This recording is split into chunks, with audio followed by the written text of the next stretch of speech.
আমি বাক্যটা শেষ করার আগেই রণরঙ্গিনী মূর্তিতে ফুপু ঢুকলেন। তিনি আমার দিকে তাকিয়ে খড়খড়ে গলায় বললেন, তুই কাদের নিয়ে বাসায় এসেছিস? বাদর দুটাকে জোগাড় করছিস কোথায়? আমি হকচকে গিয়ে বললাম, কেন, ওরা কি করছে? দুটোই তো ন্যাংটো হয়ে ছাদে নাচানাচি করছে। তোর ফুপাও নাচছে। বলো কি? তুই এক্ষুনি এই মুহূর্তে এদের নিয়ে বিদায় হবি। আমি দীর্ঘ নিঃশ্বাস ফেলে উঠে দাঁড়ালাম। আমার বগলে বাদলের আনা মেরুন রঙের স্লিপিং ব্যাগ। ফুটপাতে যারা ঘুমায় দেখা যাচ্ছে তাদের কিছু নীতিমালা আছে। তারা জায়গা বদল করে না। ঘুমোবার জায়গা সবারই নির্দিষ্ট। যে নিউ মার্কেটের পাশে ঘুমায় সে যদি সন্ধ্যাবেলায় বাসা বতে থাকে, সেও হেঁটে হেঁটে নিউ মার্কেটের পাশে সে নিজের জায়গায় ঘুমোবে। কাজেই বস্তা ভাইকে খুঁজে বের করতে আমার অসুবিধা হলো না। দেখা গেল 7 দিন আগে তারা যেখানে ঘুমাচ্ছিল এখনো ঠিক সেখানেই ঘুমাচ্ছে। পিতা এবং পুত্র চটের ভেতরে ঢুকে আরামে নিদ্রা নিচ্ছে। আমি তাদের ঘুম ভাঙালাম। বস্তা ভাইয়ের পুত্রের বয়স খুবই কম, 4-5 বছর হবে। কাঁচা ঘুম ভাঙায় সে খুবই ভয় পেয়েছে। চোখ বড় বড় করে তাকিয়ে আমার দিকে। আমি বললাম, এই গাবলু, তোর নাম কি? গাবলু জবাব দিল না। বাবার কাছে সরে এলো। বাবা বিরক্ত মুখে বলল, আপনার আপনার বিষয় কি, চান কি? আমি হাসি মুখে বললাম, আমাকে চিনতে পারছেন না? আমি হচ্ছে আপনাদের সহনিদ্রিক। একসঙ্গে ঘুমালাম মনে নেই? শেষ রাতে যখন জ্বর উঠে গেল আপনি রিক্সা ডেকে আমাকে ধরাধরি করে তুলে দিলেন, মনে আছে? আপনি কি চান? কিছু চাই না, আপনাদের সাথে ঘুমাবো, অনুমতি চাচ্ছি। অনুমতি কি আছে? গভর্নমেন্টের জায়গা, ঘুমাইতে ইচ্ছা হলে ঘুমাইবেন। আমি তাদের পাশে আমার স্লিপিং ব্যাগ বেছালাম। পিতা এবং পুত্র দুজনেই বড় বড় করে তাকিয়ে আছে। ব্যাগের জিপার খুলে আমি ভিতরে ঢুকে পড়লাম। তাদের বিস্ময়ের সীমা রইল না। আমি হাই তুলতে তুলতে বললাম, এই জিনিসটার নাম স্লিপিং ব্যাগ। এর অনেক সুবিধা। ভিতরে ঢুকে জিপার লাগিয়ে দিলে শীত লাগবে না, মশা কামড়াবে না, বৃষ্টির সময় ভিজতে হবে না, চোর এসে তুলে নিয়ে চলে যেতে পারবে না। চোর যদি নিতে চায় আমাকে শুদ্ধ নিতে হবে। বস্তা ভাই তার বিস্ময় আর সামলাতে পারো না, ক্ষীণস্বরে বলল, এই জিনিসটার দাম কিরকম ভাইজান? আমি ঘুম ঘুম গলায় বললাম, জানি না, বলেই জিপার লাগিয়ে দিলাম। স্লিপিং ব্যাগটা সরিয়ে এনেছি এই দুজনকে উপহার হিসেবে দেওয়ার জন্য। হিমুরা স্লিপিং ব্যাগ নিয়ে পথে পথে হাঁটে না। আমি ঠিক করেছি বাকি রাতটা স্লিপিং ব্যাগে ঘুমোবো। সকালে ব্যাগ থেকে বের হয়ে 1 কাপ চা খাবো, তারপর পিতা এবং পুত্রকে ব্যাগটা উপহার দিয়ে চলে যাব। আহা, এই দুজন আরাম করে ঘুমাক। ছেলেটার চেহারা খুবই মায়াকাড়া। কি নাম ছেলেটার? আচ্ছা, নামটা সকালে জানলে হবে। এখন ভালো ঘুম পাচ্ছে। সামান্য দুশ্চিন্তা হচ্ছে বাদলের বাড়ি থেকে মুফাজ্জল এবং জহিরুলকে নিয়ে আসা হয়নি। এরা এতক্ষণে কি কাণ্ড করছে কে জানে। মনের আনন্দে ছাদ থেকে লাফিয়ে না পড়লেই হয়। স্লিপিং ব্যাগটা আসলেই আরামদায়ক। ঘুমে আমার চোখ জড়িয়ে আসছে। ভাইজান, ও ভাইজান। কি? আমার ছেলে আপনার এই জিনিসটা একটু হাত দিয়ে ছুঁয়ে দেখতে চায়। উফ, ময়লা হবে, হাত যেন না দেয়। যে আচ্ছা। ছেলের নাম কি? সুলাইমান। ছেলের মা কোথায়? সেইটা ভাইজান এক বিরাট হিস্টোরি। থাক, বাদ দেন, বিরাট হিস্টোরি শোনার ইচ্ছা নাই, ঘুম পাচ্ছে। ভাইজান, জিনিসটার ভিতরে কি দুইজন? তা যায়, বড় করে বানানো। বালিশ আছে? না, বালিশ নেই, বালিশের দরকার হয় না। যদি কিছু মনে না নেন ভাইজান, সুলেমান জিনিসটার ভিতরে কি একটু দেখতে চায়, তার খুব শখ হয়েছে। আমি ভিতর থেকে বের হয়ে এলাম। পিতা এবং পুত্রের কাছে ব্যাগ বুঝিয়ে দিলাম। তারা হতভম্ব হয়ে আমার দিকে তাকিয়ে আছে। তাদের হতভম্ব দৃষ্টি দেখে আমার চোখে পানি আসার উপক্রম হলো। হিমুদের চোখে পানি আসতে নেই। আমি ওদের পিছনে ফেলে দ্রুত হাঁটছি। রাস্তার শেষ মাথায় এসে একবার পিছনে তাকালাম। পিতা এবং পুত্র দুজনেই ব্যাগের ভেতর ঢুকছে। দুজনেই মাথা বের করে তাকিয়ে আছে আমার দিকে। কে জানে তারা কি ভাবছে। ঘুম ভেঙেই দেখি আমার বিছানার পাশের চেয়ারে বাদল বসে আছে। আমি চট করে চোখ বন্ধ করে ফেললাম। 7 সকালে বাদল আমার পাশে বসে থাকার কথা না। আজ 23শে ডিসেম্বর। কাল রাতে তার বিয়ে হয়েছে। বউ ফিরে ভোরবেলাতে সে আমার কাছে চলে আসবে কেন? চোখ বন্ধ করে ব্যাপারটা একটু চিন্তা করা যাক। আমি থাকি আগামসি লেনের একটি মেসে। মেসের ঠিকানা বাদল জানে না। কিন্তু বাদল কেন? আমার পরিচিত কেউই জানে না। বাদলকে সেই ঠিকানা খুঁজে বের করতে হয়েছে। সেটা যেমন জটিল কিছু না। আগে যে ম্যাচে ছিলাম সেই ম্যাচের ম্যানেজার নিতাই কুণ্ডু বর্তমান ম্যাচের ঠিকানা জানেন। তাকে যদিও বলা হয়েছে আমার ঠিকানা কাউকে দেবেন না, তারপরেও ভদ্রলোক দিয়েছে। বাদল নিশ্চয়ই এমন কিছু বলেছে বা করেছে যে ঠিকানা না দিয়ে ভদ্রলোকের উপায় ছিল না। খুব সম্ভব কেঁদে ফেলেছে।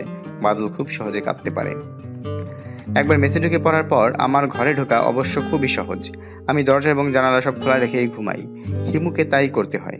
আমার বাবা আমার জন্য যে উপদেশমালা লিখে রেখে গেছেন, এটি তার 7ম উপদেশ। নিদ্রা ও জাগরণের যে বাধা ধরা নিয়ম আছে যেমন দিবসে জাগরণ, নিশাকালে নিদ্রা।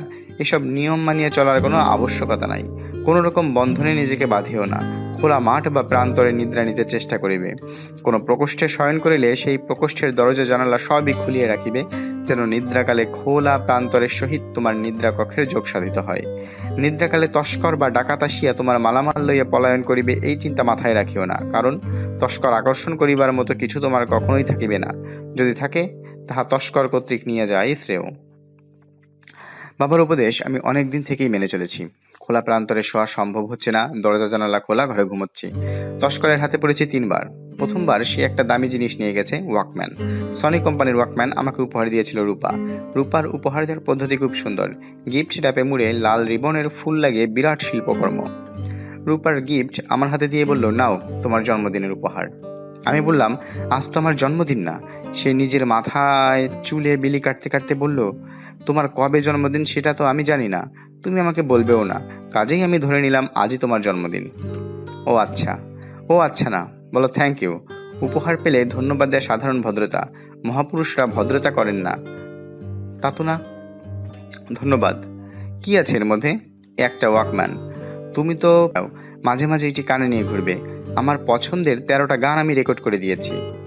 আবারও ধন্যবাদ। আমি খুব যত্ন করে টেবিলের মাঝামাঝি জায়গায় রূপার উপহার সাজিয়ে রেখেছিলাম। সাজিয়ে রাখা পর্যন্তই। ব্যাটারির অভাবে গান শোনা গেল না।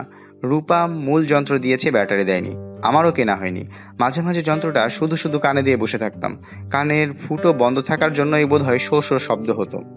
সেই শব্দ খুব ইন্টারেস্টিং। যাই হোক, এক রাতে চোর এসে আমাকে ব্যাটারি কেনার যন্ত্রণা থেকে বাঁচালো। দ্বিতীয় দফায় তস করে সে আমার স্যান্ডেল জোড়া নিয়ে গেল। হিমুর স্যান্ডেল থাকার কথা না, খালি পায়ে হাঁটাহাঁটি করার কথা। তারপরেও একজোড়া চামড়ার স্যান্ডেল কিনেছিলাম। দাম নিয়েছিল 233 টাকা। 7 দিনের মাথায় স্যান্ডেল চলে গেল। তৃতীয় দফায় চোরের হাতে আমার বিছানার চাদর এবং বালিশ চলে গেল। আমার ঘুমন্ত অবস্থায় চোর কি করে বিছানার চাদর এবং বালিশ নিয়ে গেল সেই রহস্যের সমাধান আজও হয়নি। চোর বিষয়ক সমস্যা নিয়ে এখন আমার মাথা ঘামাবার কিছু নেই। আমার সামনে জটিল সমস্যা বসে আছে, বাদল। আমি চট করে দ্বিতীয়বার তাকে দেখে নিলাম। তার চোখে মুখে হতভম্ব ভাব। রাতে এক ফোঁটাও ঘুমায়নি তা বোঝা যাচ্ছে। চোখের নিচে এক রাতেই কালি পড়ে গেছে। আনন্দময় নিশি জাগরণে চোখের নিচে কালি পড়ে না, কাজেই গত রাতটা তার কাছে ছিল দুঃস্বপ্নের মতো। তাহলে তার কি বিয়ে হয়নি? আমি চোখ বন্ধ রেখেই বললাম, বাদল, তোর বিয়েটা কি কোনো কারণে ভেঙে গেছে? বাদল বলল, চা খাবি? নিচে চলে যা। রাস্তা পার হলেই দেখবি তোলা উনুনে বাচ্চা এক ছেলে চা বানাচ্ছে। ওর নাম মফিজ। মফিজকে বলে 2 কাপ চা পাঠাতে। আমার বিয়েটা যে ভেঙে যাবে সেটা কি তুমি আগে জানতে? আগে থেকে জানবো কি করে? আমি কি পীর ফকির নাকি? আমার মনে হয় তুমি জানতে বলেই বরযাত্রী হিসেবে তুমি বিয়েতে যাওনি। বরযাত্রী হিসেবে যাইনি, কারণ ফুফা নিষেধ করে দিয়েছিলেন। তোমাকে তো আমি কিছু বলিনি, তাহলে তুমি কি করে বুঝলে যে আমার বিয়ে হয়নি? তোর চেহারা দেখে বুঝেছি। মানুষের সমগ্র অতীত তার চেহারায় লেখা থাকে। যারা সেই লেখা পড়তে পারে তারা মানুষকে সহজেই হুড় করে অতীত বলে দিতে পারে। তুমি পারো? বেশি পারি না, সামান্য পারি। যা, 4 কথা বলে আয়। বাদল উঠে দাঁড়ালো। বাদলের চেহারা খুব সুন্দর। আজ এই সকালের আলোতে তাকে আরও সুন্দর দেখাচ্ছে। ক্রিম কালারের এই সাতটা তাকে খুব মানিয়েছে। যদি বিয়েটা হতো তাহলে ভোরবেলা বাদলকে দেখে আঁখি মেয়েটার মন ভালো হয়ে যেত। যতই মেয়েটা বাদলের কাছাকাছি যেত ততই সে বাদলকে পছন্দ করত। আমার ফুফা এবং ফুপুর চরিত্রে ভালো যা আছে তার সবই বাদলের মধ্যে আছে। ফুফা এবং ফুপুর অন্ধকার দিক বাদল কিছুই পায়নি। বাদলের জন্য আমার মনটা খারাপ হয়ে গেল। যদিও হিমুর মন খারাপ হতে নেই। বাবার উপদেশমালার 3য় উপদেশ হচ্ছে, জগতের কর্মকাণ্ড চক্ষু মেলিয়ে দেখিয়া যাইবে, কোনো ক্রমেই বিচলিত হইবে না। আনন্দে বিচলিত হইবে না, দুঃখেও বিচলিত হইবে না। সুখ দুঃখ এইসব নিতান্তই তুচ্ছ মায়া। তুচ্ছ মায়ায় আবদ্ধ থাকিলে জগতের প্রধান মায়ার স্বরূপ বুঝিতে পারিবে না। মুশকিল হচ্ছে জগতের প্রধান মায়ার স্বরূপ বোঝার জন্য কোনো রকম ব্যস্ততা এখনও তৈরি হয়নি। আমার চারপাশের ক্ষুদ্র ক্ষুদ্র মায়া আমাকে বড়ই বিচলিত করে।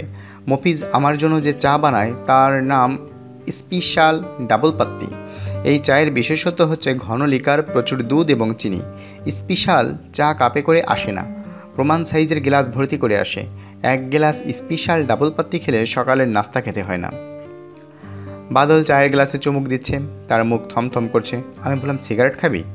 না, সিগারেট তো খাই না। চা খেতে খেতেই ঘটনাটা বলি। ঘটনা বলে কি হবে? তাহলে ভোর রাতে এসেছিস কেন? বাদল চুপ করে রইল। আমি বললাম, কিছু বলতে ইচ্ছে না করলে বলতে হবে না, চা খেয়ে চলে যা। দেখি একটা সিগারেট দাও, খাই। আমি সিগারেট দিলাম। বাদল সিগারেট ধরিয়ে গম্ভীর মুখে প্রফেশনালদের মতো টানছে, নাকে মুখে ভোস ভোস করে ধোঁয়া ছাড়ছে। হিমুদা, বল। বলার মতো কোনো ঘটনা না, লজ্জায় আমার মাথা কাটা যাচ্ছে। আমরা তো সবাই গেলাম, 15টা গাড়ি, 2টো মাইক্রোবাস, প্রায় 100 বরযাত্রী। আগে থেকে কথা হয়ে আছে রাত 8টায় কাজে চলে আসবে, বিয়ে পড়ানো হবে। কাবিনের অ্যামাউন্ট নিয়ে যেন ঝামেলা না হয় সেজন্য সব আগে থেকেই ঠিকঠাক করা। 5,01,000 কাবিন। কাজে চলে এলো 8টার আগেই। উকিল বাবা কবুল পড়িয়ে মেয়ের সই নিতে যাবে, মেয়ের বাবা বললেন একটু সবুর করুন। 9টা বেজে গেল। মেয়ে পক্ষরা হঠাৎ বলল, আপনাদের খাওয়া দাওয়া হয়ে যাক, 2-3 ব্যাচ খাওয়া হবে, সময় লাগবে। তখন বাবা বললেন, বিয়ে হোক তারপর খাওয়া দাওয়া, বিয়ের আগে কিসের খাওয়া? মেয়ের মামা বললেন, একটু সমস্যা আছে, সামান্য দেরি হবে। কি ব্যাপার, তারা কিছুই বলতে চায় না। অনেক চাপাচাপির পর জানা গেল তা হলো মেয়ের নাকি সকালবেলা তার মার সঙ্গে খুব ঝগড়া হয়েছে। মেয়ে রাগ করে কোনো এক বন্ধুর বাড়িতে চলে গেছে। সেখান থেকে টেলিফোন করেছিল, বলেছে চলে আসবে। কোথায় আছে তা কেউ জানে না বলে তাকে আনার জন্য কেউ যেতে পারছে না। বাবা রাগ করে বললেন, মেয়ে কি তার প্রেমিকের বাড়িতে গিয়ে উঠেছে? এই কথায় মেয়ের মামা খুব রাগ করলেন। এসব নোংরা কথা কি বলছেন? আমাদের মেয়ে সেরকম না, মার সঙ্গে ঝগড়া করেছে, টেলিফোনে কথা হয়েছে, চলে আসবে, একটু অপেক্ষা করুন। আমরা রাত 11:30 পর্যন্ত অপেক্ষা করলাম। বাসায় এসেও বিরাট লজ্জায় পড়লাম। বাবা বাসায় ব্যান্ড পার্টির ব্যবস্থা করেছিলেন, বর কনে আসবে, ব্যান্ড বাজা শুরু হবে। আমাদের ফেরত আসতে দেখে ব্যান্ড বাজা শুরু করলো, উদ্দাম বাজনা। পাড়ার লোক ভেঙে পড়ল। লজ্জায় আমার যা ইচ্ছে করছিল। কি ইচ্ছে করছিল? বাদল চুপ হয়ে গেল। সে আমার থেকে মুখ ফিরিয়ে অন্যদিকে তাকিয়ে আছে, মনে হয় চোখের পানি সামলাচ্ছে। আমি বললাম, তুই আমার কাছে এসেছিস কেন? এমনি এসেছি, মনটা ভালো করার জন্য এসেছি। মন ভালো হয়েছে? না। তাহলে চল, আমার সঙ্গে হাঁটাহাঁটি করবি, হাঁটাহাঁটি করলে মন ভালো হয়। কে বলেছে? আমি বলেছি। বাদল উঠে দাঁড়িয়ে বলল, চলো। চিড়িয়াখানায় যাবি? চিড়িয়াখানায় যাবো কেন? জীবজন্তু দেখলে মন দ্রুত ভালো হয়। চল, বাদলের খাঁচার সামনে দাঁড়িয়ে কিছুক্ষণ ওদের লাফালাফি ঝাপাঝাপি দেখে আসি। তারপর চল হাতির পিঠে চড়ি, পার হেড 10 টাকা ওরা হাতির পিঠে চড়ায়। তোর কাছে টাকা আছে তো? আছে। আমরা মিরপুর পর্যন্ত কি হেঁটে যাব? অবশ্যই। ভালো কথা। তোর তোর হতে পারতো শ্বশুর বাড়ি, টেলিফোন নাম্বার কি তোর কাছে আছে? টেলিফোন করে দেখতাম আঁকি বাসায় ফিরেছি কিনা। একটা মেয়ে রাগ করে বাড়ি ছেড়ে চলে গেছে, সে ফিরছে কিনা তা জানা আমাদের দায়িত্ব না? আছে টেলিফোন নম্বর? তুই ওদের টেলিফোন নাম্বার পকেটে নিয়ে ঘুরছিস কেন? পকেটে করে ঘুরছি না, তোমার এখানে আসার সময় ঠিক করেছি, তখন মনে হয়েছে তুমি ওদের টেলিফোন নাম্বার চাইতে পারো, তাই মনে করে নিয়ে এসেছি। ভালো করেছিস। তুমি কি সত্যি মিরপুর পর্যন্ত হেঁটে যাবে? ঘন্টা 2 লাগবে, এটা কোনো ব্যাপারই না। আমি হলুদ পাঞ্জাবি গায়ে দিলাম, মনে হচ্ছে আজকের দিনটা আমার জন্য কর্মব্যস্ত একটা দিন। পথে নেমেই শুনি কোকিল ডাকছে। তার মানে কি? শীতকালে কোকিল ডাকছে কেন? বাদল, কোকিল ডাকছে শুনছিস? ব্রেইন ডিফেক্ট কোকিল, অসময়ে ডাকাডাকি করছে। তুই কি ঠিক করেছিস? হুর বেশি আর কিছুই বলবি না? কথা বলতে ইচ্ছে করছে না। কোকিল সম্পর্কে একটা তথ্য শুনবি? বলো। কোকিলের গলা কিন্তু এমনিতে খুব কর্কশ। সে মধুর গলায় তার সঙ্গীকে ডাকে মিটিং সিজনে। তখনই কোকিল কণ্ঠ শুনে আমরা মুগ্ধ হই। ভালো। তোর কি একেবারেই কথা বলতে ইচ্ছে করছে না? না। পথে হাঁটার নিয়মকানুন জানিস? হাঁটার আবার নিয়মকানুন কি? হাঁটলেই হলো। সব কিছুর যেমন নিয়মকানুন আছে, হাঁটারও নিয়মকানুন আছে। হাঁটতে হয় একা একা। বলতো কেন? জানি না। 2জন বা তার চেয়ে বেশি মানুষের সঙ্গে হাঁটলে কথা বলতে হয়। কথা বলা মানেই হাঁটার প্রথম সঙ্গ ভঙ্গ করা। হাঁটার প্রথম শর্ত হচ্ছে নিঃসঙ্গ হাঁটা। হাঁটার দ্বিতীয় শর্ত হচ্ছে হাঁটার সময় চারিদিকে কি হচ্ছে তা দেখা, কিন্তু খুব গভীরভাবে দেখার চেষ্টা না করা। হাঁটার তৃতীয় শর্ত হচ্ছে পথে কোথাও থামা যাবে না, কাজেই তুই চট করে দাঁড়িয়ে পড়বি না। আচ্ছা। পিছনের দিকে তাকানো চলবে না। আচ্ছা। তোর কি একেবারেই কথা বলতে ইচ্ছে করছে না? বাদল জবাব দিল না। আমি বললাম, বাদল, তুই হাঁটার চতুর্থ শর্ত ভঙ্গ করেছিস। চতুর্থ শর্তটা কি? তুই মাটির দিকে তাকিয়ে হাঁটছিস। হাঁটার সময় মাটির দিকে তাকিয়ে হাঁটা চলবে না। ও আচ্ছা। তোর হাঁটতে কষ্ট হলে রিক্সা নিয়ে যাই। কষ্ট হচ্ছে না। আচ্ছা, তুই একটা প্রশ্নের জবাব দে, খুব সহজ প্রশ্ন। রিক্সাওয়ালাদের রিক্সায় প্যাডেল চাপতে হয়। এই কাজটা করার জন্য তাদের সবচেয়ে ভালো পোশাক হচ্ছে ফুল প্যান্ট কিংবা পায়জামা। পুরনো কাপড়ের দোকানে সস্তায় ফুল প্যান্ট পাওয়া যায়। রিক্সাওয়ালারা কিন্তু কেউই ফুল প্যান্ট বা পায়জামা পরে না, তারা সবসময় লুঙ্গি পরে। এখন বল কেন? খুব সহজ দাদা। জানি না কেন ধাঁধা নিয়ে ভাবতে ইচ্ছে করছে না। কি নিয়ে ভাবতে ইচ্ছে করছে? কোনো কিছু নিয়েই এখন আর ভাবতে ইচ্ছে করছে না।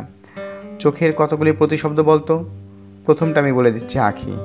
বললাম তো হিমুদা, ধাঁধার খেলা খেলতে ইচ্ছেই করছে না। আহা আয় না একটু খেলি। বল দেখি। চোখ, আখি, তারপর চোখ, আখি, নয়ন, নেত্র, অক্ষি, লোচন। গুড, ভালোই তো বলেছিস। হিমুদা, খিদে লেগে গেছে। খিদে ব্যাপারটা কেমন ইন্টারেস্টিং দেখেছিস? তোর যত ঝামেলা, যত সমস্যাই থাকুক, খিদের সমস্যা সবসময় বড় সমস্যা। ফিলোসফি করবে না, ফিলোসফি ভালো লাগছে না। খিদের বন্ধন থেকে মুক্তি পাওয়ার উপায় কি জানিস? না, খুব সহজ উপায়। 72 ঘন্টা কিছু না খেয়ে থাকা, পানি পর্যন্ত না। 72 ঘন্টার পর 1 বা 2 চামচ পানি খাওয়া যেতে পারে। 72 ঘন্টা পার করার পর দেখবি খিদে বোধ নেই, শরীরে ফুরফুরে ভাব, মাথার ভেতরটা অসম্ভব ফাঁকা, মাঝে মাঝে ঝনঝন করে আপনা আপনি বাজনা বাজে। আলোর দিকে তাকালে নানান রং দেখা যায়। ইনকোনা কাচের ভিতর দিয়ে তাকালে যেমন রং দেখা যায়, তেমনি রং। তুমি দেখেছো? কতদিন না খেয়েছিলে? 72 ঘন্টা থাকার কথা। 72 ঘন্টা ছিলাম। 72 ঘন্টা থাকার কথা তোমাকে কে বললো? বাবা বলেছিল। আমার গুরু হচ্ছেন আমার পিতা, মহাপুরুষ বানাবার কারিগর। তোর কি খিদে বেশি লেগেছে? কি খেতে ইচ্ছে করছে? যা খেতে ইচ্ছে করছে তাই খাওয়াবে? আমি কি ম্যাজিশিয়ান নাকি? তুই যা খেতে চাইবি মন্ত্র পড়ে তাই কিনে দেবো?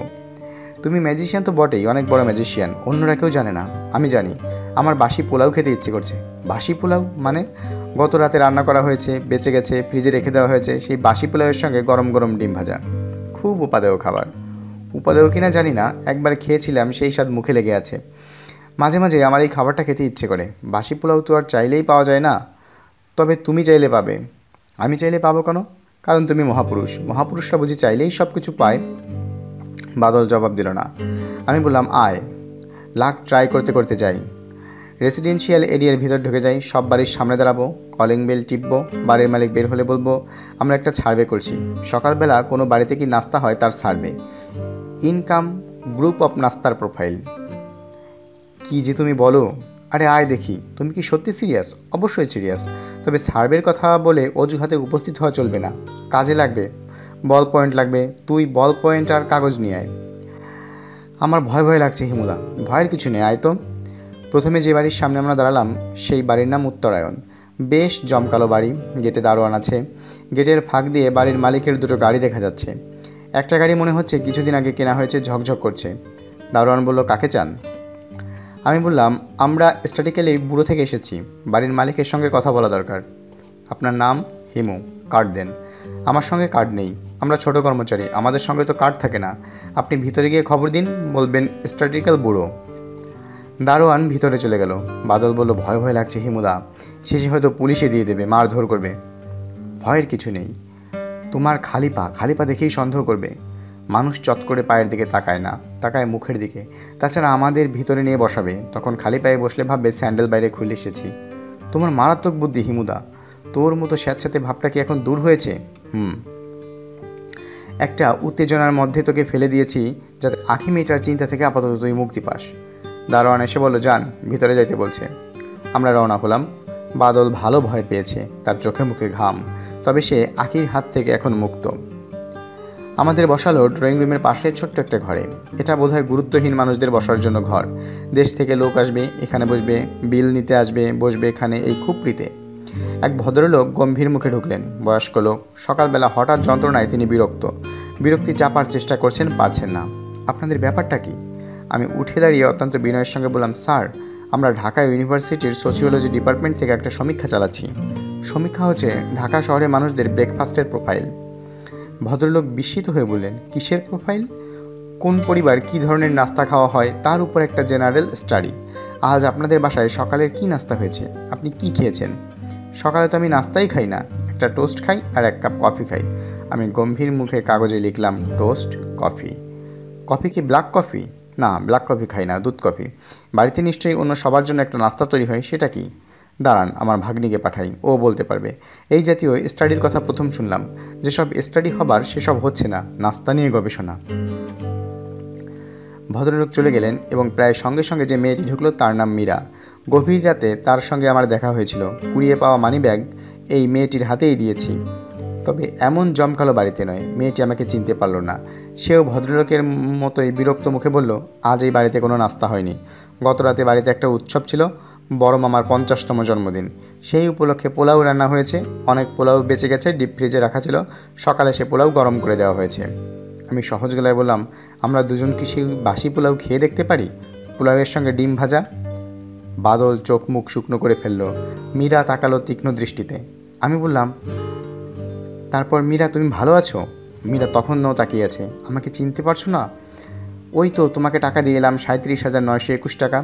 মীরা পুরো হকচকিয়ে গেল। মেয়েরা হকচকিত অবস্থায় চট করে উঠে আসতে পারে না, মীরাও পারছে না। মেয়েটি মনে হয় সহজ সরল জীবনে বাস করে, বাইরের পৃথিবীর সঙ্গে তার তেমন কোনো যোগ নেই। তার জীবনে হকচকিয়ে যাবার ঘটনা তেমন একটা ঘটেনি। মীরা আমাকে চিনতে পারছো তো? Very good. তোমাদের নাস্তা দিয়ে দাও, খেয়ে চলে যাই। স্ট্যাটিক্যাল ডাটা সংগ্রহের জন্য ঘুরে বেড়াচ্ছি এসব ধাপ্পাবাজি। আমরা সকালে নাস্তা খেতে এসেছি। ও আচ্ছা, আসল কথা বলতে ভুলে গেছি। নাস্তা একজনের জন্য আনবে, শুধু বাদলের জন্য। আমি একবেলা খাই। বাদলের সঙ্গে তোমার পরিচয় করে দেওয়া হয়নি। এ হচ্ছে আমার ফুফতো ভাই, পিএইচডি করার জন্য সে কোথায় যেন গিয়েছে। জায়গাটা কোথায় রে বাদল? বাদল মাথা নিচু করেছিল। সে মাথা নিচু স্বরে ক্ষীণ স্বরে বলল, কানাডা। অপরিচিত মানুষের সামনে বাদল একেবারেই সহজ হতে পারে না, মেয়েদের সামনে তো নয়। বিশেষ করে মেয়ে যদি সুন্দরী হয় তাহলে বাদলের জিব্বা জড়িয়ে যায়, তোতলামি শুরু করে। রাতে মীরা মেয়েটাকে কত সুন্দর দেখাচ্ছিল, দিনে তার চেয়ে বেশি সুন্দর লাগছে। ভেতর থেকে ভারী গলায় কে যেন ডাকলো, মীরা মীরা। মনে হয় শুরুতে যে ভদ্রলোক এসেছিল তিনিই ডাকছেন। সকালে কি নাস্তা হয় তার তালিকা দিতে মীরার এত দেরি হবার কথা না। মীরা বলল, আপনারা বসুন, আমি আসছি। বাদল মাথা তুলল, তার কান টান লাল হয়ে আছে। বিয়ে না হয়ে ভালোই হয়েছে। বিয়ে হলে বাদল মনে হয় সারাক্ষণ কান লাল করে বসে থাকতো, পার্মানেন্ট তোতলা হয়ে যেত। যেমন কেমন আছিস সে বাদল জিজ্ঞেস করলে উত্তর দিত, ভালো। হিমুদা, এই মেয়েটাকে তুমি চেনো? আশ্চর্য তো। আশ্চর্যের কী আছে? সুন্দরী মেয়ের সঙ্গে আমার পরিচয় থাকতে পারে না? সেই জন্যই আশ্চর্য বলছি না, অন্য কারণে আশ্চর্য হয়েছি। কী কারণে? বাসি পোলাও খেতে চেয়েছি, তুমি এই বাড়িতে নিয়ে এলে। এই বাড়িতে আজই বাসি পোলাও এর নাস্তা। একে বলে কাকতালীয় যোগাযোগ। কাকতালীয় না, এর নাম হচ্ছে হিমুতালীয়। তোমার যে আধ্যাত্মিক ক্ষমতা আছে তা আমি গোড়া থেকেই জানি, তবে ক্ষমতাটা যে এত প্রবল তা জানতাম না। আমিও জানতাম না। হিমুদা, তুমি কাউকে দেখে ভবিষ্যৎ বলতে পারো? আমরা নিজের ভবিষ্যৎ বলতে পারি, অন্যেরটা পারি না। তোমার ভবিষ্যৎ কি? বলা যাবে না। হিমুদা, তুমি কি জানতে এই বাড়িতে আজ সকালে বাসি পোলাও আছে? জানতাম না। মীরা ঢুকেছে, তার হাতে ট্রে ভর্তি খাবার। মীরার পিছনে একটা কাজের মেয়ে, তার হাতেও ট্রে। শুধু যে বাসি পোলাও এসেছে তা নয়, পরোটা এসেছে, গোস্ত এসেছে, ছোট ছোট গ্লাসে কমলার রস। মীরা বলল, আপনারা চা খাবেন না কফি খাবেন? আমি বাদলকে বললাম, কি খাবি বল? বাদল বলল, কফি। বাদলের তোতলামিতে ধরেছে। মীরা আমার সামনে বসলো, তার বসার ভঙ্গি বলে দিচ্ছে সে নিজেকে তৈরি করে এসেছে। কি বলবে সব ঠিক করা। নাস্তা নিয়ে ঢোকার আগে সে নিশ্চয়ই মনে মনে রিহার্সাল দিয়ে এসেছে। মীরা বলল, আপনার নাম হিমু? উনি হিমুদা ডাকছিলেন। আমার নাম হিমু। ওই রাতে আপনাকে ধন্যবাদ দেওয়া হয়নি। আসলে আমি আর বাবা দুজনেই ভেবেছিলাম টাকাটা আর পাওয়া যাবে না। বাবা অবশ্যই বারবারই বলছিল টাকাটা ফেরত পাওয়া যাবে, তবে এটা ছিল নিজেকে সান্ত্বনা দেওয়ার মতো কথা। আপনি যখন সত্যি মানিব্যাগ নিয়ে উপস্থিত হলেন তখন আমরা এতই হতভম্ব হয়ে গেলাম যে আপনাকে ধন্যবাদ দিতে পর্যন্ত ভুলে গেলাম। আপনি যেমন হুট করে উপস্থিত হলেন তেমনি হুট করে চলে গেলেন।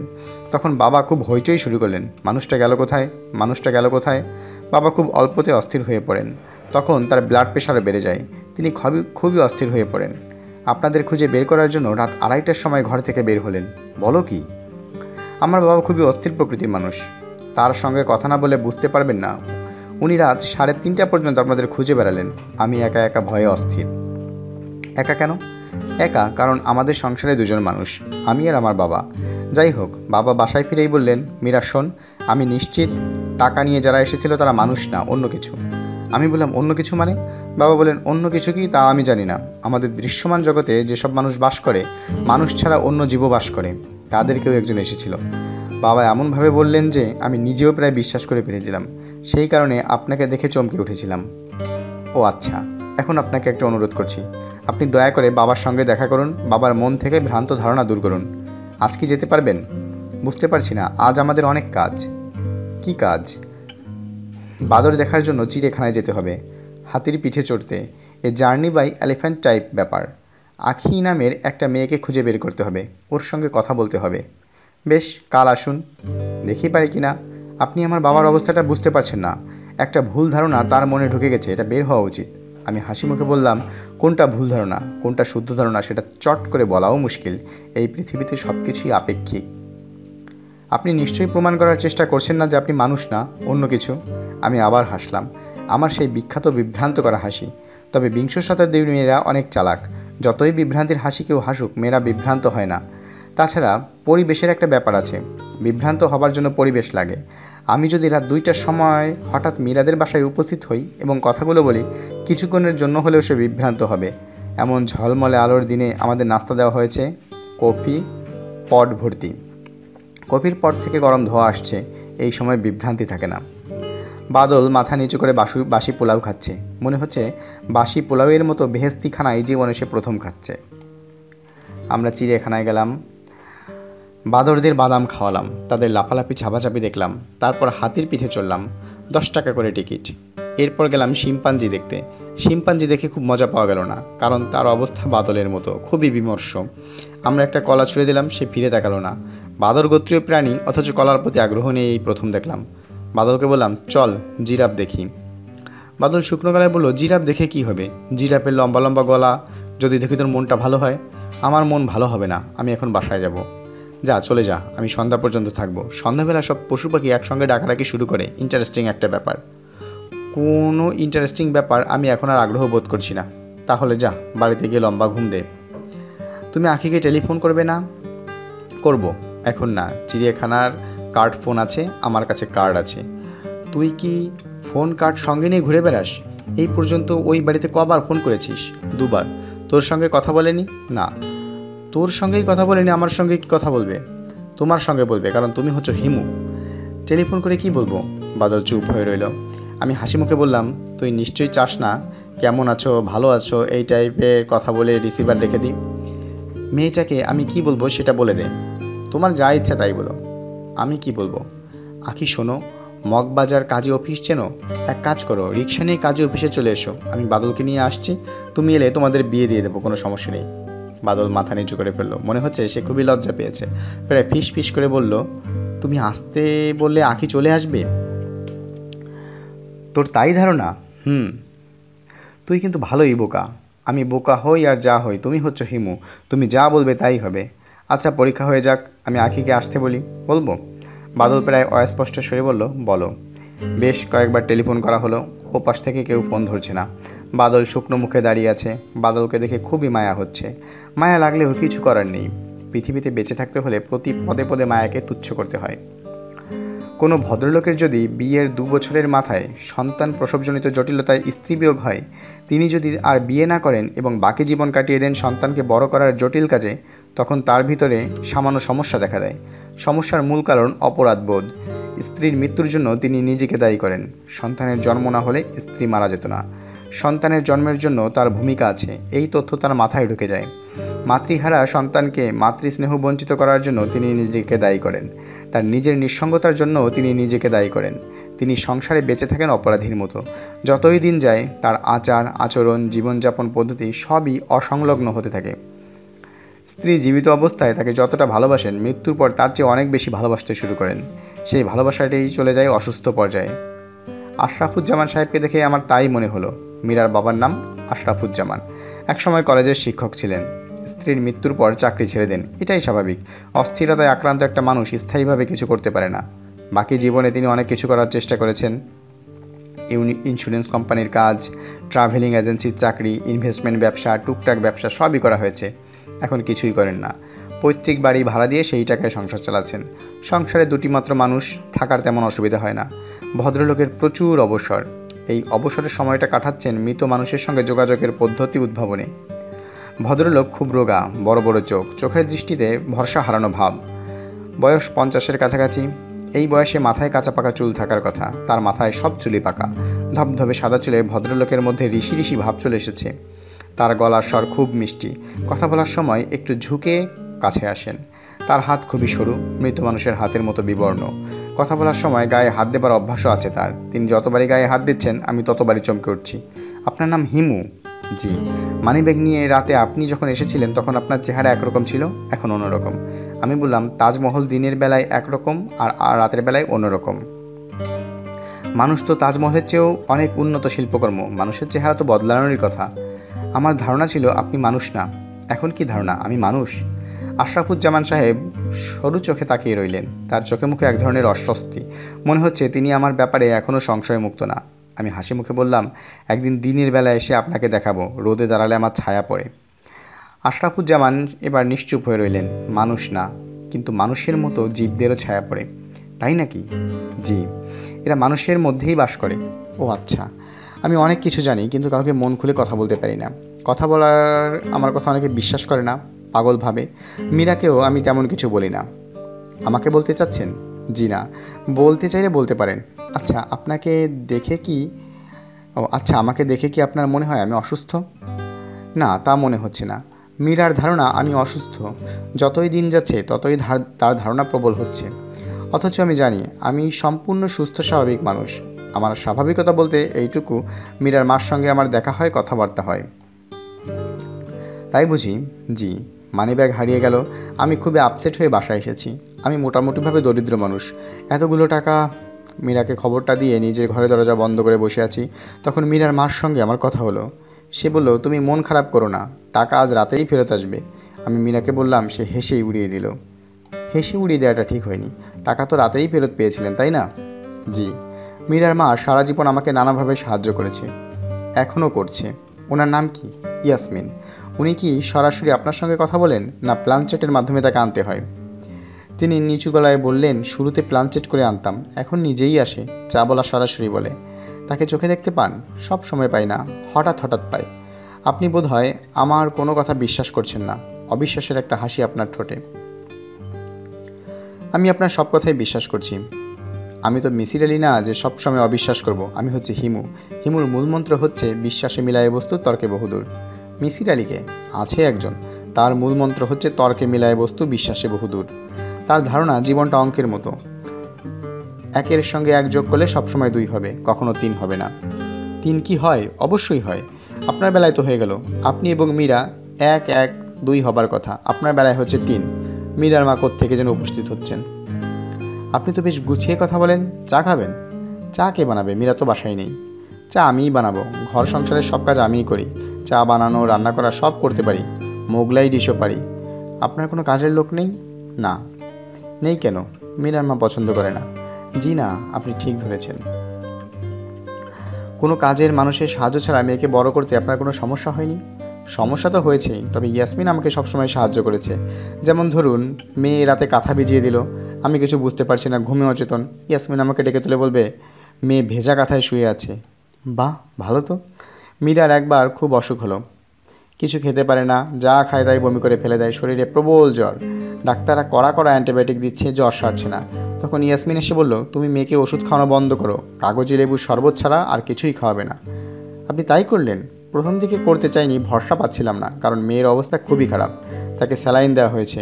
এরকম একজন রুগীর ওষুধপত্র বন্ধ করে দেওয়াটা কঠিন। অর্থাৎ আপনি আপনার স্ত্রীর কথা পুরোপুরি বিশ্বাস করেননি? জি করেছি, কিন্তু সাহস হচ্ছিল না। মেয়ের অবস্থা আরও যখন খারাপ হলো, তখন প্রায় মরিয়া হয়ে এই ওষুধপত্র বন্ধ করে লেবুর শরবত খাওয়াতে শুরু করলাম। 2 দিনের মাথায় দেখি মেয়ে পুরোপুরি সুস্থ হয়ে গেল। একদম ভূত ডাক্তার ঘরে থাকা তো খুবই ভালো। দয়া করে আমার স্ত্রীকে নিয়ে রসিকতা করবেন না। আমি এমনিতেই রসিকতা পছন্দ করি না। স্ত্রী নিয়ে রসিকতা একেবারেই পছন্দ করি না। চা খাবেন কি? চা খাবো। আশরাফুজ্জামান সাহেব চা আনতে গেলেন। সন্ধ্যা 7টার মতো বাজে। পুরো রাত আমার সামনে পড়ে আছে। আশরাফুজ্জামান সাহেব চা বানাতে থাকুন, আমি বসে বসে গুটিয়ে ফেলি রাতে কি করব। কতগুলি কাজ জমে আছে। 1, আখি নামের মেয়েটার সঙ্গে যোগাযোগ করা হয়নি, যোগাযোগ করতে হবে। টেলিফোন করলেই উপাস থেকে পো পো শব্দ হয়। বাদল কি টেলিফোন নাম্বার ভুল এনেছে? 2, বড় ফুপু জরুরি খবর পাঠিয়েছে। আমার মনে হয় আখি সংক্রান্ত বিষয় নিয়ে আলাপ করতে চান। 3, এক পীরের সন্ধান পাওয়া গেছে, নাম ময়লা বাবা, সারা গায়ে ময়লা মেখে বসে থাকেন, তার সঙ্গে একটু দেখা করা দরকার। 4, মিসির আলি সাহেবের ঠিকানা পাওয়া গেছে, ভদ্রলোকের সঙ্গে কথা বলার ইচ্ছা। উনি কথা বলবেন কিনা কে জানে। যুক্তিসঙ্গত কারণ উপস্থিত না করলে উনি কথা বলবেন বলে মনে হয় না। এই ধরনের মানুষেরা যুক্তির বাইরে পা দেয় না।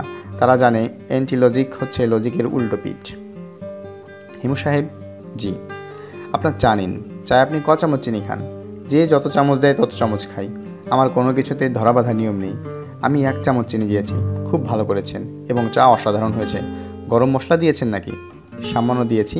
1 দানা এলাচ, 1 চিমটি জাফরান ফ্লেভারের জন্য দেওয়া হয়েছে। খুব খুব ভালো করেছেন। আমার স্ত্রী চা নিয়ে অনেক পরীক্ষা নিরীক্ষা করত।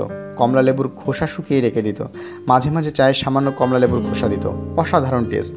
কমলা লেবুর শুকনো খোসা আমার কাছে আছে, একদিন আপনাকে খাওয়াবো। জি আচ্ছা। একটা কথা, আপনার স্ত্রী কি এই বাড়িতেই থাকেন? মানে ভূত হবার পর আপনার সঙ্গেই আছেন? ইয়াসমিন প্রসঙ্গে ভূত প্রেত এই জাতীয় শব্দ দয়া করে ব্যবহার করবেন না। জি আচ্ছা, করব না। উনি কি এখন আপনার আশেপাশেই আছেন? হ্যাঁ। তার উপস্থিতি কি আপনি বুঝতে পারেন?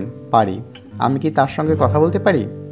আপনি কথা বলে সে শুনবে। সে আপনার সঙ্গে কথা বলবে কি না তা তো আমি জানি না। সে মীরার সঙ্গেই কথা বলে না। মীরা তার নিজের মেয়ে। আমি আপনার স্ত্রীকে কিছু কথা বলতে চাচ্ছিলাম। কিভাবে বলবো? বাতি নিভিয়ে বলতে হবে? বাতি নিভাতে হবে না, যা বলার বলুন, সে শুনবে।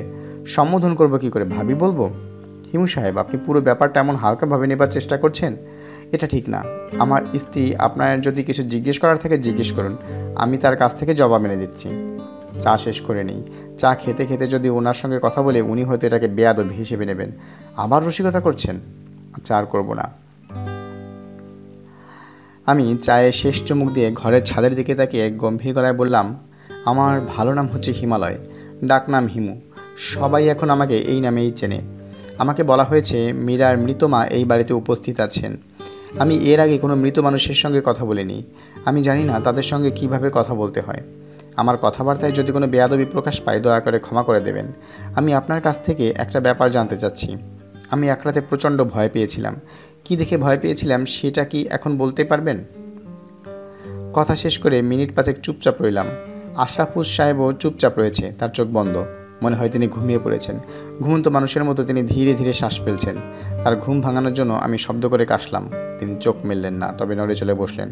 আমি বললাম, উনি কি আমার কথা শুনতে পেয়েছে? পেয়েছে। উত্তরে কি বলেন?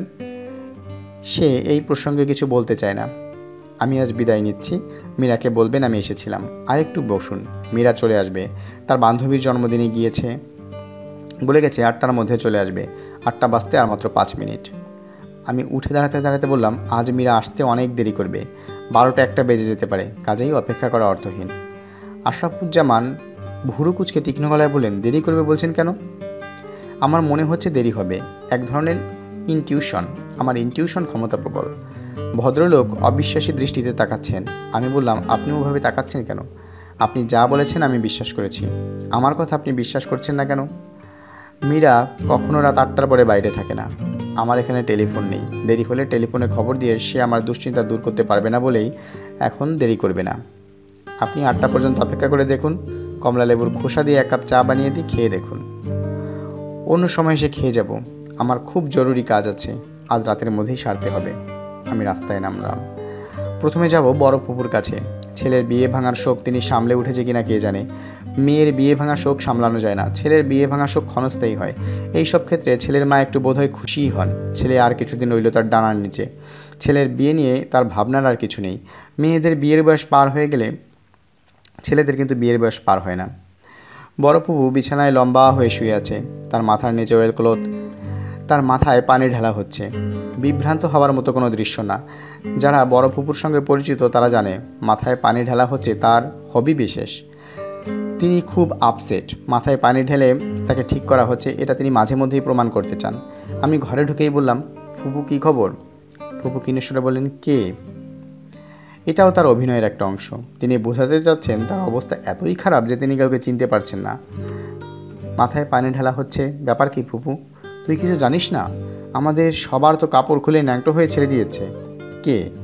বাদলের শ্বশুরবাড়ির লোকজন। রাত 11টা পর্যন্ত বসিয়ে রেখে মেয়ে দেয়নি। ও এই ব্যাপার? বড় ফুপু ঝপাত করে উঠে বসলেন। যে পানি ঢালছিল তার হাতের এইরম নষ্ট হয়ে পানির চারিদিকে ছড়িয়ে গেল। বড় ফুপু হুঙ্কার দিয়ে বললেন, এটা সামান্য ব্যাপার? তোর কাছে এটা সামান্য ব্যাপার? ব্যাপার খুবই গুরুতর। মেয়ের মার সঙ্গে রাগ করে বান্ধবীর বাড়ি চলে গেছে। এখন করার কি? আজকালকার মেয়ে এরা কথায় কথায় মার সঙ্গে রাগ করে। মেয়ে রাগ করে বান্ধবীর বাড়ি চলে গেছে, এই গাঁজাখুরি গল্প তুই বিশ্বাস করতে বলিস? তুই ঘাস খাস বলে আমিও ঘাস খাই? মেয়েকে ওরা লুকায় রেখেছে। তাই নাকি? অবশ্যই তাই। শুধু শুধু লুকায় রাখবে কেন? সেটা তুই জেনে দে। আমি কিভাবে জানবো? তুই ওদের বাসায় যাবি, মেয়ের সঙ্গে কথা বলবি, ব্যাপার কী সব জেনে আসবি। মেয়ের বাবাকে বলবি ঝেড়ে কাশতে। আমি সব জানতে চাই। জেনে লাভ কি? লাভ আছে। আমি ওদের এমন শিক্ষা দেবো 3 জন্মে আর ভুলবে না। শিক্ষা দিয়ে কি হবে? তুমি তো আর স্কুল খুলে বসনি। তোর গা জ্বালা কথা আর বলবি না। তোকে যা করতে বলছি তাই কর, এক্ষুনি চলে যা। ওদের গোপন সব কথা আমাকে শুধু শুধু বলবে কেন? তুই ভুজুং ভাজুং দিয়ে মানুষকে ভোলাতে পারিস। ওদের কাছ থেকে খবর বের করে আন, তারপর দেখ আমি কি করতে পারি। করবেটা কি? মানহানির মামলা করব। আমি সাদেককে বলে দিয়েছি। এর মধ্যে মনে হয় মামলা করাও হয়ে গেছে। মেয়ের বাপ আর মামাটাকে জেলে ঢুকাবো। তার আগে আমার সামনে এসে দুজন দাঁড়াবে, কান ধরে 10 বার উঠবোস করাবো। তোমার বেয়াই তোমার সামনে এসে কান ধরে উঠবোস করবে? এটা কি ঠিক হবে? বিবাহ সম্পর্কিত আত্মীয় তো বড় আত্মীয়। তারা আমার আত্মীয় হলো কখন? হয়নি, হবে। হিমু, তুই আমার সঙ্গে ফাজলামি করছিস? না, ফাজলামি করছি না। কোন একটা সমস্যায় বিয়ে হয়নি, সেই সমস্যার সমাধান হয়ে গেলে বিয়ে হতে তোর আপত্তি নেই। তাছাড়া বাদলের মন ওই মেয়ের কাছে পড়ে আছে। বাদলের মন ওই মেয়ের কাছে পড়ে আছে? কি বলছিস তুই?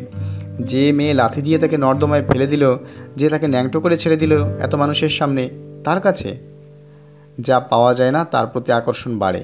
বাদল যদি কোনোদিন ওই মেয়ের নাম মুখে আনে, তাহলে আমি তাকে জুতো পেটা করব। জুতিয়ে আমি তার রস নামিয়ে দেব। জুতো পেটা করেও লাভ হবে না পুপু। আমি বরং দেখি জোড়াতালি দিয়ে কিছু করা যায় কিনা। বাদল আখির টেলিফোন নম্বর দিয়েছে, যোগাযোগ করে দেখি। বাদল তোকে ওই মেয়ের নাম্বারও দিয়েছে? হ্যাঁ, দুধ কলা দিয়ে আমি কি কালসাপ পুষেছি। তাই তো মনে হচ্ছে। যে মেয়ে তোমাদের সবাইকে ল্যাংটো করে ছেড়ে দিল, মজা দেখছে তার জন্য কত ব্যাকুলতা। তার টেলিফোন নাম্বার নিয়ে ছোটাছুটি। বড় ফুপুর রাগ চরমে উঠল। তিনি বড় বড় কয়েকটি নিঃশ্বাস নিয়ে রাগ সামলালেন। থমথমে গলায় বললেন, হিমু শোন, বাদল যদি এই মেয়ের কথা মুখে আনে, আমরা তাকে ত্যায্যপুত্র করব। এই কথাটি তুই তাকে বলবি। এক্ষুনি বলছি। বাদল বাসায় নেই, কোথায় যেন গেছে। তুই বসে থাক, বাদলের সঙ্গে কথা না বলে যাবি না। আচ্ছা, যাব না। বাদল গেছে কোথায়? জানি না। আখিদের বাসায় চলে যায়নি তো? বড়পবু রক্তচক্ষু করে তাকাচ্ছে। এইবার বোধ হয় তার ব্লাড প্রেশার সত্যি সত্যি চড়েছে। অকারণে মানুষের চোখ এমন লাল হয় না। ফুপু, তুমি শুয়ে থাকো, তোমার মাথায় পানি টানি দেওয়া হোক। আমি বাদলের সঙ্গে কথা না বলে যাচ্ছি না। ফুপা কোথায়? কোথায় আর, ছাদে। আমি ছাদের দিকে রওনা হলাম।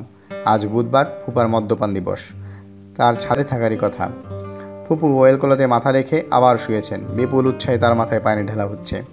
ফুপা ছাদেই আছেন। তাকে যেন আনন্দিতই মনে হচ্ছে। জিনিস মনে হয় পেটে পড়েছে এবং ভালোই ডোজ পড়েছে। তার চোখে মুখে উদাস এবং শান্তি শান্তি ভাব। কে? হিমু? জি। আছিস কেমন হিমু? জি ভালো। কেমন ভালো? বেশি না কম না মিডিয়াম? মিডিয়াম। আমার মনটা খুবই খারাপ হিমু। কেন? বাদলের বিয়েতে তুই যাসনি। একটা অপমানের হাত থেকে বেঁচে গেছিস। তারা মেয়ে দেয়নি, মেয়ে নিয়ে লুকিয়ে ফেলেছে। বলেন কি? বানোয়াট গল্প পেতেছে। মেয়ে নাকি রাগ করে তার বান্ধবীর বাসায় চলে গেছে। এটা কি বিশ্বাসযোগ্য কথা? যার বিয়ে সে রাগ করে বান্ধবীর বাসায় চলে যাবে? আজকালকার মেয়েদের এদের সম্পর্কে কিছুই বলা যায় না। এটা তুই অবশ্য ঠিক বলেছিস। আমাদের সময় হলে আর এরকম হতো না। সোসাইটি চেঞ্জ হচ্ছে। ঘরে ঘরে এখন ভিসিআর আর ডিশ অ্যান্টেনা। এইসব দেখে শুনে ইয়াং ছেলেমেয়েরা নানান ধরনের ড্রামা করা শিখে গেছে। বিয়ের দিন রাগ করে বান্ধবীর বাড়ি চলে যাওয়া এখন একটা ড্রামারই অংশ। ভালো বলেছিস শিমু, ওয়েল সেড। এখন মনে হচ্ছে মেয়েটা আসলেই রাগ করে তার বান্ধবীর বাড়িতে গেছে। ছেলের বিয়ে হয়নি বলে অপমান আর লজ্জার মধ্যে পড়েছে। ওদের লজ্জা তো আরও বেশি, মেয়ের বিয়ে হলো না। অবশ্যই অবশ্যই। ভাগ্যিস মুসলমান পরিবারের মেয়ে। হিন্দু মেয়ে হলে তো দুপড়াই হয়ে যেত। এই মেয়ের আর বিয়েই হতো না। হিমু ছেলেরা তো হাঁসের মতো, গায়ে পানি লাগে না। আর মেয়েরা হচ্ছে মুরগির মতো, এক ফোঁটা পানিও ওদের গায়ে লেপটে যায়। আখি মেয়েটার জন্য খুবই মায়া হচ্ছে রে হিমু। মায়া খুবই স্বাভাবিক। ওই দিন অবশ্যই খুবই রাগ হয়েছিল। ভেবেছিলাম মানহানির মামলা করব।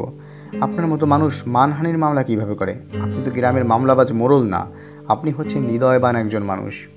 ভালো কথা বলেছিস শিমু। হৃদয়বান কথাটা খুব খাঁটি বলেছিস। গাড়ি করে যখন আমি শেরাটন হোটেলের কাছে ফুলওয়ালি মেয়েটার ফুল নিয়ে আসে, ধমক দিতে পারি না, কিনে ফেলি। ফুল দিয়ে আমি কি করব? তোর ফুপুকে যদি দেই সে রেগে যাবে, ভাববে আমার ব্রেইন ডিফেক্ট আছে, কাজেই নর্দমায় ফেলে দিই। একবার তোর ফুপুকে ফুল দিয়েছিলাম, সে বিরক্ত হয়ে বলেছিল, ঢং করো কেন? তাই নাকি? এই সব দুঃখের কথাকে বলে আর কি হবে, বাদ দে। জি আচ্ছা, বাদ দিচ্ছি। তোর দুই বন্ধু এখন আর আসছে না কেন বলতো? আমি বিস্মিত হয়ে বললাম, ওদের কি আসার কথা নাকি? আসার কথা তো বটেই। ওদের আমার খুব পছন্দ হয়েছে। প্রতি বুধবার আসতে বলেছি। Very good company. ওরা যে আমাকে কী পরিমাণ শ্রদ্ধা করে সেটা না দেখলে কেউ বিশ্বাস করবে না। ফুফু বলেছিলেন ওরা নাকি ন্যাংটা হয়ে ছাদে নাচানাচি করেছিল। ফুপা গ্লাসে একটা লম্বা টান দিয়ে বললেন, তোর ফুফু বিন্দুকে সিন্ধু ভাবে, কাশির শব্দ শুনে ভাবে যক্ষা। ওই রাতে কিছুই হয়নি। বেচারাদের গরম লাগছিল, আমিও বললাম শার্ট খুলে ফেলো, গরমে কষ্ট করার কি আছে। ওরা শার্ট খুলেছে, আমিও খুলেছি, ব্যাস এই পর্যন্তই। হিমু, তোর বন্ধু দুজন দেরি করছে কেন? এইসব জিনিস একা একা খাওয়া যায় না। খেতে গেলে মন খুলে কথা না বললে ভালো লাগে না। দুধ একা একা খাওয়া যায়, কিন্তু ড্রিঙ্কস বন্ধু বান্ধব সাথে লাগে। আসতে যখন বলেছেন অবশ্যই আসবে, তুই বরং এক কাজ কর, ঘরে বাইরে রাস্তায় দাঁড়িয়ে থাক। ওরা হয়তো বাসার সামনে এসে ঘোরাঘুরি করছে, বাসা চিনতে পারছে না বলে ঢুকতে পারছে না। গেট দিয়ে সোজা ছাদে নিয়ে আসবি। তোর ফুফুর জানার দরকার নেই, দুটো নিতান্তই গোপেচারা ভদ্র ছেলে, অথচ তোর ফুফু তোদের বিষম দৃষ্টিতে দেখেছে। আই ডোন্ট নো হয়, শাস্ত্রে যা বলে নারী চরিত্র দেবা না জানোস তিকুন্তা মনুষ্যা, ওই ব্যাপার আর কি। হিমু ইয়ং ফ্রেন্ড, রাস্তায় গিয়ে ওদের জন্য একটু দাঁড়া। জি আচ্ছা। আমি নিচে নেমে দেখি ফুপুর মাথায় এখনও পানি ঢালা হচ্ছে। তিনি গম্ভীর মুখে বসার ঘরে বসে আছেন। তার সামনে তার চেয়েও 3 ডবল গম্ভীর মুখে তার আর একজন বসে আছে। আমি দরজা খুলে রাস্তায় চুপি চুপি নেমে গেলাম। ফুপু গম্ভীর গলায় বললেন, এই হিমু শুনে যা। আমি পরিচয় করে দিই, এই হচ্ছে সাদেক, হাইকোর্টে প্র্যাকটিস করে, আমার দুঃসম্পর্কের ভাই, ভয়ঙ্কর কাজের ছেলে। মানহানির মামলা ঠুকতে বলেছিলাম, এখন মামলা সাজিয়েছে, কাল মামলা দায়ের করা হবে, তারপর দেখবি কত গমে কত আটা। সাদেক, তুমি হিমুর মামলার ব্যাপারটা বলো। সাদেক বিরক্ত মুখে বললেন, ওনাকে শুনিয়ে কি হবে? শোনাও না, হিমু আমাদের নিজেদের লোক, মামলাটা কি সাজানো হয়েছে সে শুনুক, কোনো সাজেশন থাকলে দিক। এই হিমু, বসে ভালো করে শোন। সাদেক, তুমি গুছিয়ে বলো। সাদেক গম্ভীর গলায় বললেন, শুধু মানহানির মামলা তো এমন জোরালো হয় না, তার সাথে আরও কিছু অ্যাড করেছি। আমি কৌতূহলেই বললাম, কি অ্যাড করেছেন? সাদেক সাহেব ভারী গলায় বললেন, অ্যাড করেছি কনেপক্ষে ভাড়াটে গুন্ডার সহায়তায় কোনোরকম পূর্ব উস্কানি ছাড়া ধারালো অস্ত্রশস্ত্র যেমন লোহার রড, কিরিচ সহ বরযাত্রীদের উপর আচমকা চড়াও হয়। বরযাত্রীদের দ্রব্য সামগ্রী যেমন মানিব্যাগ, রিচ ওয়াচ লুণ্ঠন করে, মহিলাদের শারীরিকভাবে লাঞ্ছিত করে। পূর্ব পরিকল্পিত এই আক্রমণে বরসহ 3 জন গুরুতর আহত হয়, তাহারা বর্তমানে চিকিৎসাধীন আছে। বরযাত্রীদের 2টি গাড়িও প্রচুর ভাঙচুরের ক্ষতি সাধন হয়েছে, একটি গাড়িতে অগ্নিসংযোগ করা হয়েছে। এই আর কি, এই সব ডিটেল দেওয়া হবে। আমি হতভম্ব হয়ে বললাম, বলেন কি? সাদেক সাহেব তৃপ্তির হাসি হেসে বলেন, সাজানো মামলা অরিজিনালের চেয়েও কঠিন হয়। অরিজিনাল মামলায় আসামি প্রায় খালাস পেয়ে যায়, সাজানো মামলার আসামি খালাস পায় না। কথা হলো এভিডেন্স ঠিকমতো প্লেস করতে হবে। এভিডেন্স কোথায় পাবেন? বাংলাদেশে এভিডেন্সের কোনো সমস্যা না। মার খেয়ে পা ভাঙতে চান, পা ভাঙা লোক পাবেন, এক্স-রে রিপোর্ট পাবেন, রেডিওলজিস্ট সার্টিফিকেট পাবেন, টাকা খরচ করলে 2 নম্বরই জিনিস সবই পাওয়া যায়। বড় ফুপু বললেন, টাকা আমি খরচ করব, জোকের মুখে আমি নুন ছেড়ে দেব। সাদেক মামলা শক্ত করার জন্য তোমার যা যা করার লাগে করো, দরকার হলে আমি আমার গাড়ি আগুন দিয়ে পুড়িয়ে দেব, বলবো ওরা পুড়িয়ে দিয়েছে। তা লাগবে না, পুরনো গাড়ির দোকান থেকে ভাঙা একটা গাড়ি এনে আগুন লাগিয়ে দিলেই হবে। তবে গাড়ির ব্লু লুক লাগবে, এটা অবশ্য কোনো ব্যাপার না। ফুপু তৃপ্তির স্বস্তি ফেললেন, তুমি থাকায় ভরসা পাচ্ছি, এদের আমি তুর্কি নাচন নাচিয়ে ছাড়ব। সাদেক সাহেব বলেন, বাদলকে একটু দরকার, ওকে ব্যাকডেট দিয়ে একটা ভালো ক্লিনিকে ভর্তি করিয়ে দেব। মার খাওয়ার পর মাথায় আঘাত পেয়ে আন্ডার অবজারভেশনে আছে, এটা প্রমাণ করা দরকার, কিছু এক্সরে করা দরকার। ফুপু উজ্জ্বল মুখে বললেন, তুমি অপেক্ষা করো, বাদল আসুক, আজই তাকে ক্লিনিকে ভর্তি করে দেব। মাছ দেখেছে, বড়শি দেখেনি। ফুপু প্রবল উৎসাহে মামলার সূক্ষ্ম বিষয় নিয়ে সাদেক সাহেবের সঙ্গে কথা বলতে লাগলেন। আমি নাকটা ঝেড়ে আসি ফুপু বলে লম্বা লম্বা পা ফেলে উধাও হলাম। সাদেক সাহেবের ভয়াবহ ব্যক্তি, আমি উপস্থিত থাকলে পা ভাঙা পরিয়েদি হিসেবে আমাকেও হাসপাতালে ভর্তি করিয়ে দিতে পারে। মামলা আরও পোক্ত করার জন্য মুগুর দিয়ে পা ভেঙে ফেলাও বিচিত্র কিছু না। পথে নেমেই মোফাজ্জল এবং জহিরুলের সঙ্গে দেখা হলো, ওরা ঘোরাঘুরি করছে। আমাকে দেখে অকুলে কুল পাওয়ার মতো ছুটে এলো, হিমু ভাইয়া না? স্যারের বাসাটা ভুলে গেছি, স্যার আসতে বলেছিলেন। এই বাড়ির ভিতরে ঢুকবেন না, গেট দিয়ে সোজা ছাদে চলে যান। স্যারের শরীর কেমন হিমু ভাইয়া? শরীর ভালো, ফেরেস্তার মতো আদমি, ওনার মতো ভালো মানুষ হয় না। স্যারের জন্য একটা পাঞ্জাবি এনেছি। খুব ভালো করেছেন, দাঁড়িয়ে থেকে সময় নষ্ট করবেন না, চলে যান। তারা গেটের ভিতর ঢুকে পড়ল। রাত 10টার মতো বাজে। মীরাদের বাড়িতে একবার উকি দিয়ে যাবো কিনা ভাবছি। মীরা ফিরছে কিনা দেখে যাওয়া দরকার। মীরার বাবা ঘরের বাইরে বারান্দায় বসে আছে, আমাকে দেখে এসে বললেন। আমি বললাম, মীরা এখনও ফেরেনি? তিনি হাহাকার গলায় বললেন, জি না। চিন্তা করবেন না, চলে আসবে, মাত্র তো 10:40, 12টা 12:30টার দিকে চলে আসবে। ভদ্রলোক অদ্ভুত চোখে তাকাচ্ছেন, তিনি এখন পুরোপুরি বিভ্রান্ত। আমি আবার পথে নামলাম। গা ঘেঁষে কোনো গাড়ি যদি হার্ড ব্রেক করে তাহলে চমকে ওঠাই নিয়ম। শুধু চমকে ওঠা না, চমকে পিছনে ফিরতে হয়। এরকম পরিস্থিতির মুখোমুখি আমি মাঝে মধ্যেই হই। রূপা এই কাণ্ডটা সবচেয়ে বেশি করে। গাড়ি নিয়ে হুট করে গা ঘেঁষে দাঁড়াবে এবং বিকট শব্দে হর্ন দেবে। ভেতরে ভেতরে চমকালেও বাইরে প্রকাশ করি না। কিছুই ঘটেনি ভঙ্গিতে হাঁটতে থাকি, যতক্ষণ গাড়ির ভিতর থেকে চেঁচিয়ে কেউ না ডাকে। এবারও তাই করলাম। ভ্যাঁস করে গা ঘেঁষে গাড়ি থামছে, হর্ন দেওয়া হচ্ছে।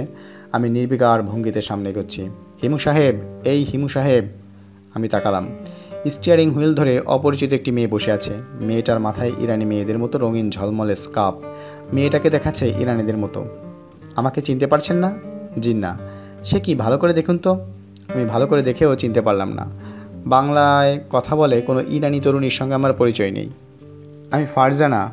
ও ও বলছেন, তার মানে এখনও চিনতে পারেননি? আমি ডাক্তার, আপনার চিকিৎসা করেছিলাম। ওই যে ভয় পেয়ে অসুস্থ হয়ে হাসপাতালে ভর্তি হলেন। এখন চিনতে পেরেছি। আপনার ড্রেস অ্যান্ড ইউ লাইক প্রতিযোগিতা করছেন নাকি? ইরানি মেয়ে এসেছেন। ডাক্তাররা সাজতে পারবে না, এরকম কোনো আইন আছে? না, আইন নেই। আপনারা যদি যেমন কোনো কাজ না থাকে তাহলে উঠে আসুন। আমি গাড়িতে উঠলাম। ফারজানা বলল, আমি খুবই আনাড়ি ধরনের ড্রাইভার। আজই প্রথম সাহস করে একা একা গাড়ি নিয়ে বের হয়েছি। আপনার কাজ হলো সামনের দিকে লক্ষ্য করা। যথাসময়ে আমাকে ওয়ার্নিং দেওয়া, পারবেন না? পারবো। এক কাজ করলে কেমন হয়, ভিড়ের রাস্তা ছেড়ে ফাঁকা রাস্তার দিকে যাই। ঢাকা শহরের ফাঁকা রাস্তায় কোথায়? হাইওয়েতে উঠবেন? হাইওয়েতে কখনো উঠিনি। চলুন আজ ওঠা যাক। ময়মনসিংহের দিকে যাওয়া যাক। ভদ্র টাইপের একটা জঙ্গল পড়বে। গাড়ি পার্ক করে আমরা দুজন জঙ্গলে ঢুকে পড়ব। জঙ্গলে ঢুকে পড়বো কেন? ঢুকতে না চাইলে ঢুকবেন না। আমরা জঙ্গলের পাশে পেলে হোস করে চলে যাব। আপনার পায়ে স্যান্ডেল নেই? স্যান্ডেল কি ছিঁড়ে গেছে? গাড়ি চালাতে পায়ের দিকে তাকাবেন না। এমনিতেই আপনি আনাড়ি ড্রাইভার। খুব আনাড়ি মনে হচ্ছে? না, খুব আনাড়ি মনে হচ্ছে না। আপনি কি জানেন, হাসপাতাল থেকে চলে আসার পর বেশ কয়েকবার আপনার সঙ্গে আপনার কথা আমার মনে হয়েছে। আপনার এক আত্মীয় টেলিফোন নাম্বার ছিল, বোধহয় আপনার ফুপা। তাকে একদিন টেলিফোনও করলাম। তিনি বেশ খারাপ ব্যবহার করলেন, ধমক দিলেন। ধমক দেওয়ার মতোই। তিনি বললেন, আমাকে টেলিফোন করছেন কেন? হিমুর ব্যাপারে আমি কিছুই জানি না। আর কখনো টেলিফোন করে বিরক্ত করবেন না বলেই খট করে রিসিভার নামিয়ে রাখলেন। আমি হাসলাম। ফারজানা বলল, হাসলেন কেন? আপনার গাড়ি চালানো খুব ভালো হচ্ছে, এই জন্যই হাসছি। আমরা কি ময়মনসিংহের দিকে যাচ্ছি? হ্যাঁ। যে জঙ্গলের কথা বলছেন সেখানে কি চা পাওয়া যাবে? অবশ্যই পাওয়া যাবে। পোষা জঙ্গল, সবই পাওয়া যায়। যখন মেডিকেল কলেজের ছাত্র ছিলেন তখন পিকনিক করতে আসেননি? আমি পড়াশোনা দেশে করিনি, আমার MA ডিগ্রি বাইরে। বাংলা তো খুব সুন্দর বলছেন। আমার মা ছিলেন বাঙালি। ছিলেন বলছেন কেন? ছিলেন বলছি কারণ তিনি এখন আর নেই। তার খুব শখ ছিল তার মেয়ে দেশে ফিরে দেশের মানুষের সেবা করুক। আমি বাংলাদেশে কাজ করতে এসেছি মার ইচ্ছা পূরণের জন্য। আমি ভেবে দেখেছি এদেশে 5 বছর কাজ করব, তারপর ফিরে যাব। ক বছর পার করলেন? 3 বছর কয়েক মাস। দাঁড়ান, অ্যাডজাস্ট ফিগার বলছি। 3 বছর 4 মাস। বাংলাদেশে কাজ করতে কেমন লাগছে? মাঝে মাঝে ভালো লাগে, মাঝে মাঝে খুবই বিরক্ত লাগে। এদেশে কিছু মজার ব্যাপার আছে। বিনয়কে এদেশে দুর্বলতা মনে করা হয়, বদমেজাজকে ব্যক্তিত্ব ভাবা হয়, মেয়ে মাত্রই অল্প বুদ্ধি ভাবা হয়। মেয়ে ডাক্তার বললে সবাই ভাবে দাত্রী, যারা বাচ্চা ডেলিভারি ছাড়া আর কিছুই জানে না। বাচ্চা ডেলিভারি ছাড়া আপনি আর কি জানেন? আমি একজন নিউরোলজিস্ট। আমার কাজকর্ম মানুষের মস্তিষ্ক নিয়ে। আপনার প্রতি আমার আগ্রহের একটাই কারণ, যে কোনো কারণেই হোক আপনি প্রচণ্ড ভয় পেয়ে অসুস্থ হয়ে পড়েছিলেন। জ্বরের ঘরে আপনি প্রলাপ বকতেন, সেই সব আমি শুনেছি এবং ম্যাগনেটিক টেপে রেকর্ড করেছি। রেকর্ড করেছেন? জি, রেকর্ড করেছি। খুবই ইন্টারেস্টিং। আসলে আপনার উচিত একজন ভালো কোনো সাইকিয়াট্রিস্টের সাথে কথা বলা। বাংলাদেশে ভালো সাইকিয়াট্রিস্ট আছে না? আছে একজন। একজন কেন? অনেকেই তো থাকার কথা। একজনের নাম খুব শুনি, মিসির আলী সাহেব। ওনার সঙ্গে একটা অ্যাপয়েন্টমেন্ট করুন। প্রয়োজন মনে করলে আমিও করিয়ে দিতে পারি। আপনার এত আগ্রহ কেন? আমার আগ্রহের কারণ আছে, সেটা আপনাকে বলা যাবে না। ভালো কথা। আপনার সেই বিখ্যাত জঙ্গল আর কত দূর? এসে গেছি, মোড়টা পার হলেই জঙ্গল। জঙ্গলে আরেকদিন গেলে কেমন হয়? আজ ইচ্ছে করছে না। খুব ভালো হয়। শুধু একটা কাজ করুন, আমাকে নামিয়ে দিয়ে যান। এসেছি যখন জঙ্গলটা দেখে যাই। সত্যি নামতে চান? হ্যাঁ, নামতে চাই। ফিরবেন কিভাবে? ফেরা কোনো সমস্যা না, বাস পাওয়া যায়। ফারজানা দ্বিতীয় প্রশ্ন করলো না, আমাকে নামিয়ে দিয়ে গেল। আমি শালবনে ঢুকে পড়লাম। পিকনিক পার্টি এড়িয়ে আমি ঢুকে পড়লাম গভীর জঙ্গলে। জঙ্গল সম্পর্কে আমার বাবার দীর্ঘ উপদেশ আছে। যখনই সময় পাইবে তখনই বনভূমিতে যাইবার চেষ্টা করিবে। বৃক্ষের সঙ্গে মানব শ্রেণীর বন্ধন অতি প্রাচীন। আমার ধারণা আদি মানুষ এক পর্যায়ে বৃক্ষের সহিত কথোপকথন করিত। সময়ের সঙ্গে সঙ্গে মানুষের এই ক্ষমতা নষ্ট হইয়াছে। তবে সাধনার ফল হয় মন কেন্দ্রীভূত করিতে যদি সক্ষম হয় তবে বৃক্ষের সহিত যোগাযোগ করিতে সক্ষম হইবে। বৃক্ষরাজ তোমাকে এমন অনেক জ্ঞান দিতে সক্ষম হইবে যে জ্ঞান এমনিতে তুমি কখনোই পাইবে না। কড়া রোদ উঠেছে, শালবনের ছায়া হয় না, তবু মোটামুটি ছায়াময় একটা বৃক্ষ দেখে তার নিচে কুণ্ডলি পাকিয়ে শুয়ে পড়লাম। শীতের রোদ আরামদায়ক, শুকনো পাতার চাদরে শুয়ে আছি। নড়াচড়া করলে এই শুকনো পাতা মরমর শব্দ করছে, যেমন বলছে নড়াচড়া করবে না, চুপচাপ শুয়ে থাকো। শালবনে যে ফুল হয় জানতাম না। পিতাব ধরনের আকর্ষণীয় কিছু ফুল চোখে পড়ল। শালের পাতায় কি গন্ধ হয়? এত উঁচুতে যে ছিঁড়ে পাতার শোকা সম্ভব না। প্রকৃতি নিশ্চয়ই এই ফুল মানুষের জন্য বানায়নি। মানুষের জন্য বানালে ফুল ফুটতো হাতের নাগালে। ঘুমের ভিতর অদ্ভুত স্বপ্ন দেখলাম। গাছ নিয়ে স্বপ্ন। গাছ আমার সঙ্গে কথা বলছে, তবে উল্টাপাল্টা কথা বলছে কিংবা মিথ্যা কথা বলছে। যেমন গাছটা বলল, হিমু, তুমি কি জানো এই পৃথিবীর সবচেয়ে প্রাচীন গাছটি বাংলাদেশে আছে, যার বয়স প্রায় 6000 বছর? আমি বললাম, মিথ্যা কথা বলছো কেন? বাংলাদেশে উঠে এসেছে সমুদ্রগর্ভ থেকে, এমন প্রাচীন গাছ এদেশে থাকা সম্ভব নয়। তোমাদের বিজ্ঞানীরা কি সব জেনে ফেলেছে? সব না জানলেও অনেক কিছু জানে। গাছ যে একটা চিন্তাশীল জীব তা কি বিজ্ঞানীরা জানে? অবশ্যই জানে। জগদীশচন্দ্র বসু বের করেছেন। তাহলে বলো, গাছের মস্তিষ্ক কোনটি? একটা গাছ তার চিন্তার কাজটি কীভাবে করে? আমি জানি না, তবে আমি নিশ্চিত উদ্ভিদ বিজ্ঞানীরা জানেন। কাঁচকলা কেউ কিছু জানে না। বিরক্ত করবে না, ঘুমোতে দাও। সৃষ্টি রহস্য বোঝার ব্যাপারে তোমরা গাছের কাছে সাহায্য প্রার্থনা করতে পারো। আমাদের কাছে সাহায্য প্রার্থনা করলেই আমরা তোমাদের সাহায্য করতে পারি। তোমরা সাহায্য করতে পারো? অবশ্যই পারি। আমাদের পাতাগুলি সর্বসম্ভব শক্তিশালী অ্যান্টেনা। এই অ্যান্টেনার সাহায্যে আমরা এই বিপুল সৃষ্টি জগতের সব বৃক্ষের সঙ্গে যোগাযোগ রক্ষা করি। তাই নাকি? মনে করো সিরাজ নক্ষত্রপুঞ্জের একটা গ্রহ গাছ আছে। আমরা সেই গাছের সঙ্গে যোগাযোগ করতে পারি। আমরা সেই গাছ থেকে তোমাদের জন্য বৈজ্ঞানিক তথ্য এনে দিতে পারি। বাহ, ভালো তো। পৃথিবীর মানুষেরা অমর হতে চায়, কিন্তু অমরত্বের কৌশল জানে না। এই অ্যান্ড্রোমিডা নক্ষত্রপুঞ্জেরই একটা গ্রহ আছে যার অতি উন্নত প্রাণীরা অমরত্বের কৌশল জেনে গেছে। তোমরা চাইলে আমরা তোমাদের তা দিতে পারি। শুনে অত্যন্ত প্রীত হলাম। তুমি কি চাও?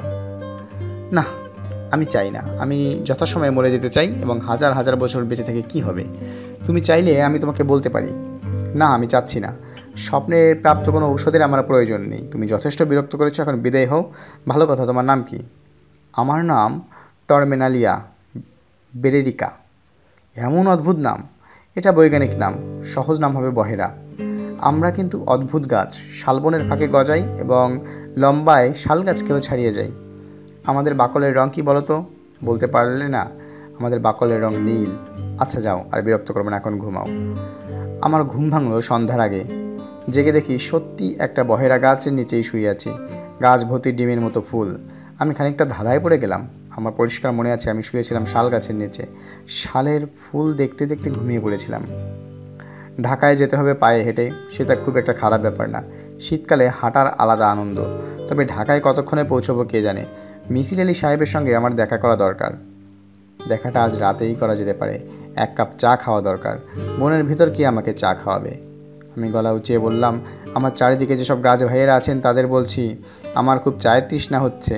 আমি আপনাদের অতিথি। আপনারা কি আমাকে এক কাপ চা খাওয়াতে পারেন? প্রশ্নটা করে আমি চুপ হয়ে গেলাম। উত্তরের জন্য কান পেতে রইলাম। উত্তর পাওয়া গেল না। তবে কয়েক মুহূর্তের জন্য আমার মনে হচ্ছিল গাছটা উত্তর দেবে। দরজায় কোনো কলিং বেল নেই। পুরোনো স্টাইলের কড়া নাড়তে হয়। প্রথমবার কড়া নাড়তেই ভিতর থেকে শ্লেষার জড়না কণ্ঠে জবাব দিল, কে? আমি চুপ হয়ে রইলাম। প্রথমবার কেতে জবাব দিতে নেই, দ্বিতীয়বার জবাব দিতে হয়। এই তথ্য আমার ছোট মামার কাছ থেকে শেখা। বুঝলি হিমু, প্রথমটাকে কখনো জবাব দিবি না, খবরদার না। তুই হয়তো ঘুমুচ্ছিস নিশুতি রাতের বাইরে, কেউ একজন ডাকলো হিমু, তুই বললি জি, তাহলেই সর্বনাশ। মানুষ ডাকলে সর্বনাশ না, মানুষ ছাড়া অন্য কেউ ডাকলেই সর্বনাশ। বাধা পড়ে যাবি, তোকে ডেকে বাইরে নিয়ে যাবে। এর নাম হচ্ছে নিশির ডাক। কাজেই সহজ বুদ্ধি হচ্ছে, যেই ডাকুক প্রথমবার সাড়া দিবি না, চুপ করে থাকবি। দ্বিতীয়বার সাড়া দিবি, মনে থাকবে? আমার মনে আছে বলেই প্রথমবার জবাব না দিয়ে দ্বিতীয়বারের জন্য অপেক্ষা করতে লাগলাম। আবার কড়া নাড়লাম যাতে মিসির আলি সাহেব দ্বিতীয়বার বলেন কে, আমি আমার পরিচয় দিতে পারি। মিসির আলি দ্বিতীয়বার কে বললেন না। দরজা খুলে বাইরে তাকালেন। খুব কৌতূহলী হয়ে তাকালেন তাও না। রাত 1টায় আগন্তুকের দিকে যতটুকু কৌতূহলী নিয়ে তাকাতে হয় ততটুকু তার চোখে নেই। পরনের লুঙ্গি, খালি গায়ে সাদা চাদর জড়ানো। ভদ্রলোকের মাথা ভর্তি কাঁচা পাকা চুল। আমি ভেবেছিলাম টেকো মাথার কাউকে দেখব, আইনস্টাইন মার্কা এত চুল ভাবিনি। আমি বললাম, স্যার সালাম আলাইকুম। ওয়ালাইকুম সালাম, আমার নাম হিমু। আচ্ছা, আপনার সঙ্গে কি আমি কথা বলতে পারি? মিসির আলি দরজা ধরে দাঁড়িয়ে আছেন, তার দৃষ্টি আগের মতোই কৌতূহল শূন্য। তিনি কি বিরক্ত? বোঝা যাচ্ছে না। ভদ্রলোক কি ঘুম থেকে উঠে এসেছেন? না বোধ হয়, ঘুমন্ত মানুষ প্রথমবার কড়া নাড়লেই কে বলে সাড়া দেবে না। আমি বিনীত ভঙ্গিতে বললাম, কথা বলার জন্য রাত 2টা খুব উপকারী সময় নয়। আপনি জেগেছিলেন তাই দরজায় কড়া নেড়েছি। আপনি যদি বলেন তাহলে অন্য সময় আসব। আমি জেগেছিলাম না, ঘুমোচ্ছিলাম। যাই হোক, আসুন ভিতরে আসুন। আমি ভিতরে ঢুকলাম। মিসির আলি সাহেব দরজায় হুক লাগালেন। দরজার হুকটা বেশ শক্ত, লাগাতে তার কষ্ট হলো। অন্য কেউ হলে দরজায় হুক লাগাতো না। যে অতিথি কিছুক্ষণের মধ্যে চলে যাবে তার জন্য এত ঝামেলা করে দরজা বন্ধ করার কি দরকার? বসুন, ওই চেয়ারটায় বসুন। হাতলের কাছে একটা পেরেক উঁচু করে আছে, পাঞ্জাবিতে লাগলে পাঞ্জাবি ছিঁড়ে যাবে। মিসির আলি সাহেব পাশের ঘরে ঢুকে গেলেন। আমি বসে বসে ঘরের সাজসজ্জা দেখতে লাগলাম। উল্লেখ করার মতো কোনো কিছুই চোখে পড়ছে না। কয়েকটা বেতের চেয়ার, গোল একটা বেতের টেবিল, টেবিলের উপর বাংলা ম্যাগাজিন। উপরের পাতা ছিঁড়ে গেছে বলে ম্যাগাজিনের নাম পড়া যাচ্ছে না। এক কোণা একটা চৌকি, চৌকিতে বিছানা পাতা। এই বিছানায় কে ঘুমায়? মিসির আলি সাহেব?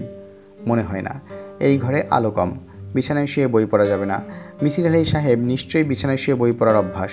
তার শোবার ঘরটা দেখতে পারলে ভালো হতো। মিসির আলি ঢুকলেন, তার 2 হাতে 2টো মগ, মগ ভর্তি চা। নিন, চা নিন। 2 চামচ চিনি দিয়েছি। আপনি কি চিনি আরও বেশি খান? জি না, যেটুকু চিনি দেয় আমি ততটুকুই খাই। তিনি আমার সামনের চেয়ারটায় বসলেন। এরকম বিশেষত্বহীন চেহারার মানুষ আমি কম দেখেছি। কে জানে, বিশেষত্বহীনতাই হয়তো তার বিশেষত্ব। চা খাচ্ছে শব্দ করে। নিজের চায়ের স্বাদ মনে হয় নিজেই মুগ্ধ। আমি এত আরাম করে কোনোদিন কাউকে চা খেতে দেখিনি। তারপরে হিমু সাহেব, বলুন আমার কাছে কেন এসেছেন? আপনাকে দেখতে এসেছি স্যার। ও আচ্ছা, এর আগে বলেছিলেন কথা বলতে এসেছেন। আসলে কোনটা? দুটোই। চোখ বন্ধ করে তো আর কথা বলবো না, আপনার দিকে তাকেই কথা বলবো। তাও তো ঠিক, বলুন, কথা বলুন, আমি শুনছি। মানুষ যে নানান ধরনের অতীন্দ্রিয় ক্ষমতার কথা শোনা যায়, আপনি কি তা বিশ্বাস করেন? আমি সেরকম অতীন্দ্রিয় ক্ষমতা সম্পন্ন মানুষ এখনও কাউকে দেখিনি, কাজেই বিশ্বাস অবিশ্বাসের প্রশ্নই আসে না। আমার মন খোলা, তেমন ক্ষমতা সম্পন্ন কাউকে দেখলে অবশ্যই বিশ্বাস করব। আপনি কি দেখতে চান? জি না, আমার কৌতূহল কম। নানান ঝামেলা করে কোনো এক পীর সাহেবের কাছে যাব, তার কেরামতি দেখব, সেই ইচ্ছা আমার নেই। কেউ যদি আপনার সামনে এসে আপনাকে কোনো কেরামতি দেখা দিতে চায়, আপনি দেখবেন? মিসির আলি চায়ের মগ নামিয়ে রাখলেন। এদিক ওদিক তাকাচ্ছেন, সম্ভবত সিগারেট খুঁজছেন। এই ঘরে সিগারেট নাই। আমি ঘরটা খুব ভালো মতো দেখেছি। মিসির আলি সাহেবের কাছে যেহেতু এসেছি, স্বভাবটা তার মতোই করার চেষ্টা করছি। পর্যবেক্ষণ ক্ষমতাকে বাড়িয়ে দেওয়ার চেষ্টা করছি। আমি লক্ষ্য করলাম মিসির আলি সাহেবের চেহারায় সূক্ষ্ম হতাশার ছাপ পড়ল। অর্থাৎ শোবার ঘরে সিগারেট নেই, নিকোটিনের অভাব। তিনি খানিকটা কাতর বোধ করলেন। আমি বললাম, স্যার আমার কাছে সিগারেট নেই। ভেবেছিলাম তিনি আমার কথায় চমকাবেন, কিন্তু চমকালেন না। তার ঠোঁটে সূক্ষ্ম একটা হাসির ছায়া দেখলাম। হাসিটা কি ব্যঙ্গের, কিংবা আমার ছেলে মানুষিতে তার হাসি পাচ্ছে? না, তা মনে হচ্ছে না। স্যার, আমি নিজেও সামান্য ভবিষ্যৎ বলতে পারি। ঠিক 2:30টার সময় কেউ একজন এসে আপনাকে 1 প্যাকেট সিগারেট দেবে। মিসির আলি এবার সহজ ভঙ্গিতে হাসলেন। চায়ের মগে চুমুক দিতে দিতে বললেন, সে কেউ একজন কি আপনি? জি স্যার, 2:30টার সময় আপনার কাছ থেকে বিদায় নিয়ে আপনাকে 1 প্যাকেট সিগারেট কিনে দিয়ে যাব। দোকান খোলা পাবেন? ঢাকা শহরের কিছু দোকান আছে, খোলেই রাত 1টার পর। ভালো। আমি মিসির আলি সাহেবের দিকে একটু ঝুঁকে এসে বললাম, আমি কিন্তু স্যার মাঝে মাঝে ভবিষ্যৎ বলতে পারি। সব সময় পারি না, হঠাৎ হঠাৎ পারি। ভালো তো। আপনি কি আমার মতো কাউকে পেয়েছেন যে মাঝে মাঝে ভবিষ্যৎ বলতে পারে? সব মানুষই মাঝে মাঝে ভবিষ্যৎ বলতে পারে, এটা আলাদা কোনো ব্যাপার না। ইনটিউটিভ একটা বিষয়। মাঝে মাঝে ইনটিউশন কাজে লাগে, মাঝে মাঝে লাগে না। মস্তিষ্ক ভবিষ্যৎ বলে কিছু যুক্তি দিয়ে, সেই সব যুক্তির পুরোটা আমরা বুঝতে পারি না বলে আমাদের কাছে মনে হয় আমরা আপনা আপনিই ভবিষ্যৎ বলতে পারছি। আমার ভবিষ্যৎ বলার ক্ষমতা ইনটিউটিভ গেজ ওয়ার্কের সামান্য বেশি। আমি ব্যাপারটা বোঝাতে পারছি না বলে আপনার কাছে এসেছি। আপনার ভবিষ্যৎ বলার ক্ষমতা অন্যরা জানে? যারা আমার কাছাকাছি থাকে তারা আমাকে ভালো মতো চেনে, তারা জানে। আপনার আশেপাশের মানুষদের এই ক্ষমতা দেখাতে আপনার ভালো লাগে, তাই না? জি, ভালোই লাগে। একজন ম্যাজিশিয়ান সুন্দর একটা ম্যাজিক দেখাবার পর যেমন আনন্দ পায়, আমিও সেরকম আনন্দ পাই। হিমু সাহেব? জি স্যার। আমার ধারণা আপনি এক ধরনের ডিলিউশনে ভুগছেন। ডিলিউশন হচ্ছে নিজের সম্পর্কে ভ্রান্ত ধারণা। যে কোনো কারণেই হোক আপনার ভিতরে একটা ধারণা জন্মেছে আপনি সাধুসন্ত টাইপের মানুষ। আপনার খালি পা, হলুদ পাঞ্জাবি এই সব দেখে তাই মনে হচ্ছে যে কোনো ডিভিলিউশন মানুষের মাথায় একবার ঢুকে গেলে তা বাড়তেই থাকে। আপনারও বাড়ছে। আপনি নিজে আপনার ভবিষ্যৎ বলার ক্ষমতা নিয়ে এক ধরনের অহংকার বোধ করেন। আপনাকে যতই লোকজন বিশ্বাস করছে আপনার ততই ভালো লাগছে। এখন রাত 2টা, আপনি আমাকে এসেছেন বিশ্বাসের তালিকায় বৃদ্ধির জন্য। কারণ 2টার সময় না এসে আপনি সকাল 10টায় আসতে পারতেন, আসেননি। কারণ যে সাধু সেজে আসে সে সকাল 10টায় আসে না, তাহলে তার রহস্য থাকে না। রহস্য বজায় রাখার জন্যই আসতে হবে রাত 2টার দিকে। হিমু সাহেব: জি স্যার। আপনার সম্পর্কে আমি তেমন কিছুই জানি না। আপনি আমাকে নিজের সম্পর্কে কিছু বলেননি। তবে আমি মোটামুটি নিশ্চিত নিজেকে অন্যের চেয়ে আলাদা প্রমাণ করার জন্য আপনি অদ্ভুত অদ্ভুত আচরণ করেন। যেমন আপনার পায়ের অবস্থা থেকে মনে হচ্ছে আপনি প্রচুর হাঁটেন। মনে হচ্ছে রাতেই হাঁটেন, কারণ দিনে হাঁটা তো স্বাভাবিক কর্মকাণ্ডের মধ্যেই পড়ে। যেহেতু আপনি রাতে হাঁটেন, বিচিত্র সব মানুষের সঙ্গে আপনার পরিচয় আছে। আপনার ডিলিউশনকে পোক্ত করতে এরা সাহায্য করে। এদের কেউ কেউ আপনাকে বিশ্বাস করতে শুরু করেছে। আপনার প্রতি বিশ্বাস স্থাপন করা মানেই আপনাকে সাহায্য করা। আমার ধারণা এদের কেউ কেউ আপনাকে সাধুও ভাবে, আপনার পদধূলি নেয়। মানুষ কোনো কারণ ছাড়াই মানুষকে সাধু হিসেবে বিশ্বাস করতে শুরু করবে। হ্যাঁ, তা করবে। মানুষ খুব যুক্তিবাদী প্রাণী হলেও তার মধ্যে অনেকখানি অংশ আছে যুক্তিহীন। মানুষ যুক্তি ছাড়াই বিশ্বাস করতে ভালোবাসে। প্রাণী হিসেবে মানুষ সবসময় অসহায় বোধ করে। সে সারাক্ষণ চেষ্টা করে অসহায়তা থেকে মুক্তি পেতে। পীর, ফকির, সাধু সন্ন্যাসী, হস্তরেখা, অ্যাস্ট্রোলজি, নিউমারোলজির প্রতি এই সব কারণেই মানুষের বিশ্বাস। আপনার ধারণা মানুষ কোনো বিশেষ ক্ষমতা নিয়ে পৃথিবীতে আসেনি? অবশ্যই মানুষ বিশেষ ক্ষমতা নিয়ে পৃথিবীতে এসেছে। একদিন যে মানুষ সমগ্র নক্ষত্র বলয় জয় করবে তারও ক্ষমতাও অসাধারণ। তবে তার মানে এই না ভবিষ্যৎ বলবে। 2টো বেজে গেছে। আপনার কথা ছিল না আমার জন্য 1 প্যাকেট সিগারেট এনে দেবার? আমি উঠে দাঁড়ালাম। মিসির আলি বললেন, চলুন একসঙ্গে যাই। কোন দোকানটা রাত 2টার সময় খোলা থাকে আমায় দেখিয়ে দিন। মাঝে মাঝে সিগারেটের জন্য খুব বড় সমস্যায় পড়ি। মিসির আলি তার ঘরের দরজায় তালা লাগালেন না। তালা খুঁজে পাচ্ছেন না। ঘর খোলা রেখেই গভীর রাতে বের হচ্ছেন। তার জন্য তার মধ্যে কোনো অস্বস্তি লক্ষ্য করলাম না। ঘর খোলা রেখে বাইরে যাবার অভ্যাস মনে হয় তার নতুন না। মনে হচ্ছে মাঝে মাঝেই তার হিমু ভাব হয়। হিমু সাহেব: জি স্যার। আপনি আমার কথায় আপসেট হবেন না। আমি আপনাকে হার্ট করার জন্য কিছু বলিনি। আপনি যে এ ধরনের কথা বলবেন তা আমি জানতাম। সব জেনে শুনেই আপনার কাছে এসেছি। আমার ধারণা আপনি আমার কাছে এসেছেন অন্য কোনো সমস্যা নিয়ে, যা আপনি বলছেন না। স্যার, আমি আপনাকে একটা জিনিস দেখাতে চাই।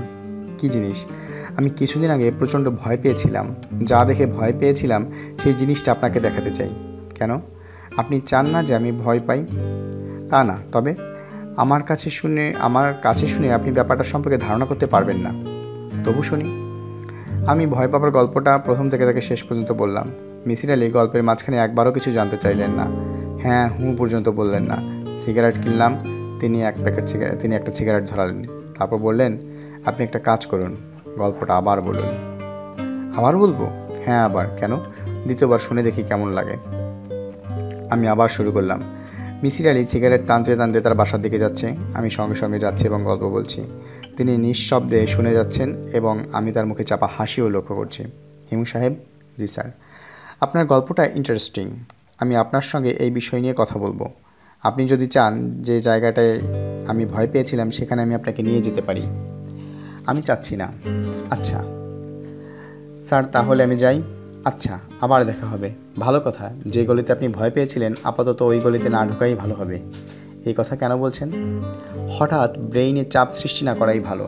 মানুষের একটা অসুখের নাম হচ্ছে অ্যারিকনোফোবিয়া বা মাকড়সা ভীতি। এই অসুখ থেকে মানুষকে মুক্ত করার একটা পদ্ধতি হচ্ছে তার গায়ে মাকড়সা ছেড়ে দেওয়া।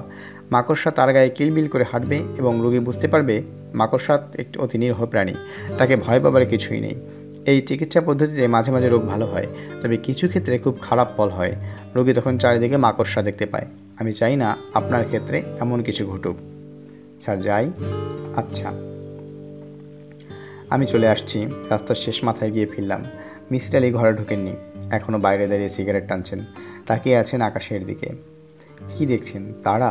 আমি একটু বিস্মিত হলাম। মিসির আলি ধরনের মানুষেরা মাইক্রোস্কোপ টাইপ কাছের জিনিসকে তারা সাবধানে দেখতে ভালোবাসেন। ধরা ছোঁয়ার বাইরে জগতের প্রতি তাদের আগ্রহ থাকার কথা না। তারা অসীমের অনুসন্ধান করেন সীমার মধ্যে থেকে। মেসে ফিরে যেতে ইচ্ছে করছে না। মনে হচ্ছে রাতটা হেঁটে হেঁটেই কাটিয়ে দেব। যদিও ক্লান্তিতে শরীর ভেঙে আসছে, পা ভারী হয়েছে, ঘুমে চোখ বন্ধ হয়ে আসছে। বস্তা ভাইয়ের পাশে গিয়ে কি শুয়ে থাকবো? স্লিপিং ব্যাগ তাদের জীবন কেমন কাটছে সেটাও দেখার ইচ্ছে করছে। ছেলেটার নাম কি যেন? গাবলু? না, গাবলু না, অন্য কিছু। নামটা কি সে আমাকে বলেছে? আচ্ছা, প্রতিটি গাছের কি মানুষের মতো নাম আছে? গাছ মা কি তার শিশুদের নাম রাখে? আমরা যেমন গাছের নাম রাখি শিমুল, পলাশ, বাবলা, ওরাও কি পছন্দের মানুষের নাম রাখে, তাদের পুত্রদের নাম রাখে? যেমন একজনের নাম রাখলো হিমু, আরেকজনের নাম রাখলো সুলাইমান। ও হ্যাঁ, মনে পড়েছে, বস্তা ভাইয়ের পুত্রের নাম হচ্ছে সুলাইমান। সুলাইমানকে দেখতে ইচ্ছে করছে। স্লিপিং ব্যাগের ভিতর পিতা পুত্র দুজনেই ঘুমাচ্ছিল। আমি তাদের ঘুম ভাঙালাম না, তাদের পাশে শুয়ে পড়লাম। এরা মনে হচ্ছে আমার জন্য জায়গা রেখেছে। পাশের জায়গাটা খবরের কাগজ বিছিয়ে রেখেছে। শুধু যে খবরের কাগজ তা নয়, খবরের কাগজের উপর বড় পলিথিনের চাদর। আমি শোয়ামাত্র স্লিপিং ব্যাগের মুখ খুলে গেল। সুলাইমান তার মাথা বের করলো। কী খবর সুলাইমান? সুলাইমান হাসলো। তার সামনে দুটো দাঁত পড়ে গেছে। দাঁত পড়া সুলাইমানকে সুন্দর দেখাচ্ছে। সুলাইমান লাজুক গলায় বলল, আপনার জন্য বাপজান জায়গা রাখছে, ভালো করছে। এখন থেকে আপনার এই জায়গা রিজার্ভ। বাঁচা গেল। সব মানুষের কিছু রিজার্ভ থাকা দরকার। তুই কি পড়তে পারিস? যে না। পড়াশোনা করা তো দরকার রে বেটা। গরিব মানুষের পড়াশোনা লাগে না। কে বলেছে? কেউ বলে নাই, আমি জানি। এখন থেকে নিজেই জানা শুরু করেছিস? সুলাইমান দাঁত বের করে হাসলো। চোখ অন্যদিকে ফিরিয়ে বলল, আপনার কি ডাকমু? যা ডাকতে ইচ্ছে কর ডাক। কি ডাকতে ইচ্ছে করে? মামা? বেশ তো, মামা ডাকবি। মামা, আপনি কিচ্ছা জানেন? জানি, শুনবি? সুলাইমান হ্যাঁ না কিছুই বলল না। খুব সাবধানে স্লিপিং ব্যাগ থেকে মাথা বের হয়ে এলো। সম্ভবত সে তার বাবার ঘুম ভাঙাতে চাচ্ছে না। সুলাইমান এসে শুয়ে পড়ল আমার পাশে। আমি গল্প শুরু করলাম। আলাউদ্দিনের চেরাগের গল্প। যে চেরাগের ভিতর অসীম ক্ষমতাশূন্য দৈত্য ঘুমিয়ে থাকে। তার যদি ঘুম ভাঙানোর চেষ্টা করা হয় তাহলে অসাধ্য সাধন করতে পারে। সব মানুষরাই একটি করে আলাউদ্দিন চেরাগ নিয়ে পৃথিবীতে পাঠানো হয়। অল্প কিছু মানুষ চেরাগে ঘুমিয়ে থাকা দৈত্যকে জাগাতে পারে। সুলাইমান, জি মামা। তোর মনের যে একটা ইচ্ছের কথা বল দেখি। তোর যে কোনো একটা ইচ্ছে পূরণ করা হবে। আমার কোনো ইচ্ছা নেই মামা। আচ্ছা তাহলে স্লিপিং ব্যাগের ভিতর ঢুকে যা, বাবার সঙ্গে ঘুমিয়ে থাক। আমি আপনার লগে ঘুমামো। সুলাইমান একটা হাত আমার গায়ে তুলে দিয়েছে। আমি চলে গেছি একটা অদ্ভুত অবস্থায়। ঘুমে চোখ জড়িয়ে আসছে, অথচ ঘুম আসছে না। চোখ মেলে রাখতে পারছি না, আবার বন্ধও করতে পারছি না। বিচ্ছিরি অবস্থা। হ্যালো, আখি কি বাসায় আছে? আপনি কে বলছেন? আমার নাম হিমু। হিমুটাকে? জি, আমি নিতুর বড় ভাই। নিতু হলো আখির বান্ধবী। তুমি আখির সঙ্গে কথা বলতে চাও কেন? নিতুকে গতকাল থেকে খুঁজে পাওয়া যাচ্ছে না। আখিদের বাসায় যাচ্ছি বলে ঘর থেকে বের হয়েছে আর ফিরে আসেনি। আমরা আখিদের বাসা কোথায়, টেলিফোন নাম্বার কি কিছুই জানতাম না। অনেক কষ্টে টেলিফোন নাম্বার জোগাড় করেছি। মা খুব কান্নাকাটি করছে, ঘন ঘন ফিট পড়ছে। কি সর্বনাশ! ফিট হওয়ারই তো কথা। শোনো হিমু, নিতু নামে কেউ এই বাড়িতে আসেনি। নিতু কেন? কোনো মেয়েই আসেনি। আপনি একটু আখিকে দিন। আখির সঙ্গে কথা না বলা পর্যন্ত মা শান্ত হবে না। মা কথা বলবেন। তুমি ধরো, আখিকে রেখে দিচ্ছি। আজকালকার মেয়েদের যে কি হয়েছে, মাই গড, চিন্তাও করা যায় না। আমি ফোফানির মতো আওয়াজ করে নিজের প্রতিভায় নিজেই মুগ্ধ হয়ে গেলাম। আখিকে টেলিফোনে কিছুতেই পাওয়া যাচ্ছিল না। এই অভিনয়টার কারণেই দরকার পড়েছিল। আখি টেলিফোন ধরলো, ভীত গলায় বলল, কে? আমি হিমু, নিতুর বড় ভাই। আমি তো নিতু বলে কাউকে চিনি না। আমি নিজেও তো চিনি না। নিতুর গল্পটা তৈরি করা ছাড়া উপায় ছিল না। কেউ তোমাকে টেলিফোন দিচ্ছিল না। আপনি কে? আমি হিমু। হিমু নামেও তো আমি কাউকে চিনি না। আমি বাদলের দূর সম্পর্কের ভাই। ওই যে যার সঙ্গে তোমার বিয়ে হতে যাচ্ছিল, তুমি পালিয়ে চলে গেলে আর বিয়ে হয়নি। আপনি কি চান? আমি কিছুই চাই না। বাদলের কারণে তোমাকে টেলিফোন করেছি। ও বোকা টাইপের ছেলে তো, বিয়ে ভেঙে যাওয়ায় নানান ধরনের পাগলামি করছে। আমরা অস্থির হয়ে পড়েছি। তুমি ওকে বিয়ে না করার সিদ্ধান্ত নিয়ে খুব ভালো করেছো। বোকা স্বামীর সঙ্গে সংসার করা ভয়াবহ ব্যাপার। উনি বোকা? বোকা তো বটেই। ও হলো বোকাদ্দর। বোকা চোখ বান্দর, বোকাদ্দর। সন্ধি করলে এই দাঁড়ায়। বোকা মানুষের প্রতি বুদ্ধিমানদের কিছু দায়িত্ব আছে। তুমি বুদ্ধিমতী মেয়ে, তুমি যদি এই দায়িত্ব পালন করো। আমি বুদ্ধিমতী আপনাকে কে বলল? শেষ মুহূর্তে তুমি বাদলকে বিয়ে করতে রাজি হওনি। এটা হচ্ছে তোমার বুদ্ধির প্রধান লক্ষণ। আখি শোনো, তুমি বাদলের পাগলামি কমাবার জন্য একটা ব্যবস্থা করে দাও। সরি, আমি কিছু করতে পারবো না। ও কিসব পাগলামি করছে শুনলে তোমার মায়া হবে। শুধু একটা বলি, রাত 12টার পর ও তোমাদের বাসার সামনে হাঁটাহাঁটি করে, অন্য সময় করে না। কারণ অন্য সময় হাঁটাহাঁটি করলে তুমি দেখে ফেলবে। সেটা নাকি তার জন্য খুবই লজ্জার ব্যাপার হবে। শুনুন, ভালো একটা মেয়ে দেখে আপনার ওনাকে বিয়ে দিয়ে দিন। দেখবেন পাগলামি সেরে গেছে। সেটাই করা হচ্ছে। মেয়ে পছন্দ করা হয়েছে। মেয়ে খুবই সুন্দর, শুধু একটু শর্ট, 5 ফুট। হাই হিল পরলে অবশ্য বোঝা যায় না। মেয়ে গান জানে, রেডিওতে বি গ্রেডের শিল্পী। ভালোই তো। ভালো তো বটেই, ছাত্রও খুব ভালো। এসএসসিতে 4টা লেটার এবং স্টার পেয়েছে। 4টা লেটারের একটা আবার ইংরেজিতে। ইংরেজিতে লেটার পাওয়া সহজ না, আজকাল অনেকেই পাচ্ছে। যারা পাচ্ছে তারা তো আর এমনি এমনি পাচ্ছে না, খোঁজ নিলে দেখা যাবে চেম্বার্স ডিকশনারি পুরোটাই মুখস্থ। আচ্ছা শুনুন, আপনার কথা কি শেষ হয়েছে? আমি এখন রেখে দেব। তুমি কোনো সাহায্য করতে পারবে না, তাই না? জি না। মেয়েটার নাম কি? কোন মেয়েটার নাম? যার সঙ্গে আপনার ভাইয়ের বিয়ে হচ্ছে? তুমি সাহায্য করবে না বাদলের? তুমি সাহায্য না করলে তো বাদলের বিয়ে হবে না। আগে বাদলের ঘাড় থেকে আখি ভূতকে নামাতে হবে, ঘাড় খালি হবে, তারপর বাঁধন ভূত চেপে বসবে। মেয়েটার নাম বাঁধন? খুব কমন নাম। কমনের ভিতরেই লুকিয়ে থাকে আনকমন। আখি মেয়েটাও তো কমন, কিন্তু তুমি তো আর কমন মেয়ে না। আমি কমন টাইপের মেয়ে। অসম্ভব। কমন টাইপের কোনো মেয়ে বিয়ের দিন বিয়ে ভেঙে দিয়ে প্রেমিকের কাছে চলে যায় না। কমন টাইপের মেয়ে প্রেমিকের কথা ভুলে গিয়ে খুশি মনে বিয়ে করে ফেলে। শুনুন, আপনি খুব অশালীন কথা বলছেন। আমি কোনো প্রেমিকের কাছে যাইনি, আর আমার কোনো প্রেমিকও নেই। ও আচ্ছা, মার সঙ্গে রাগ করে চলে গিয়েছিলাম, ঘটনাটা শুনতে চান? না।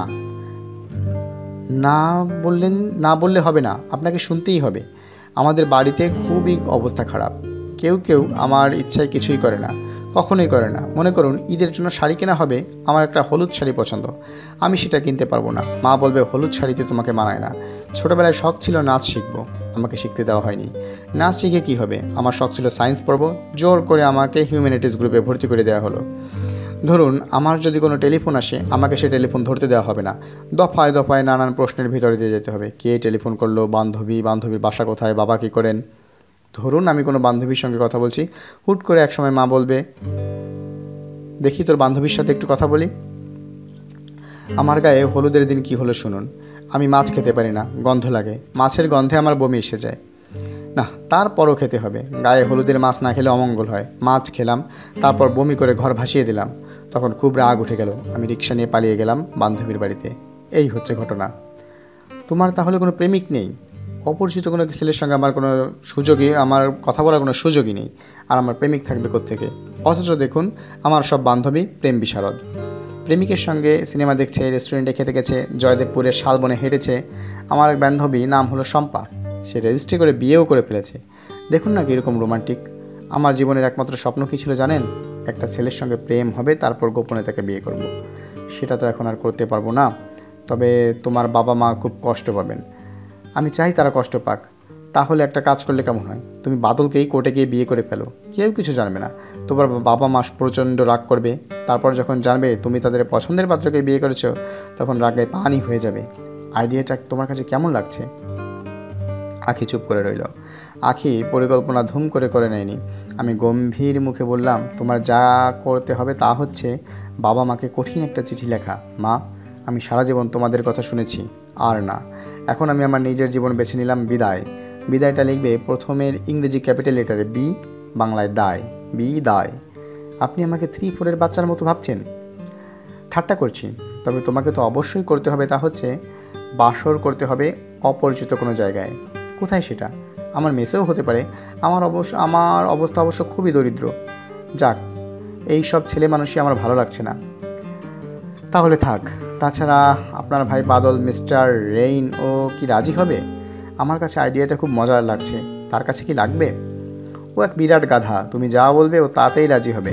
মানুষকে হুট করে গাধা বলবেন না। সরি, আর বলবো না। বিয়েতে সাক্ষী লাগবে না? সাক্ষী নিয়ে তুমি চিন্তা করো না, তুমি চলে এসো। কোথায় চলে আসবো? মগবাজার কাজী অফিসে চলে এসো, বাদল সেখানেই তোমার জন্য অপেক্ষা করছে। আপনি পাগলের মতো কথা বলছেন কেন?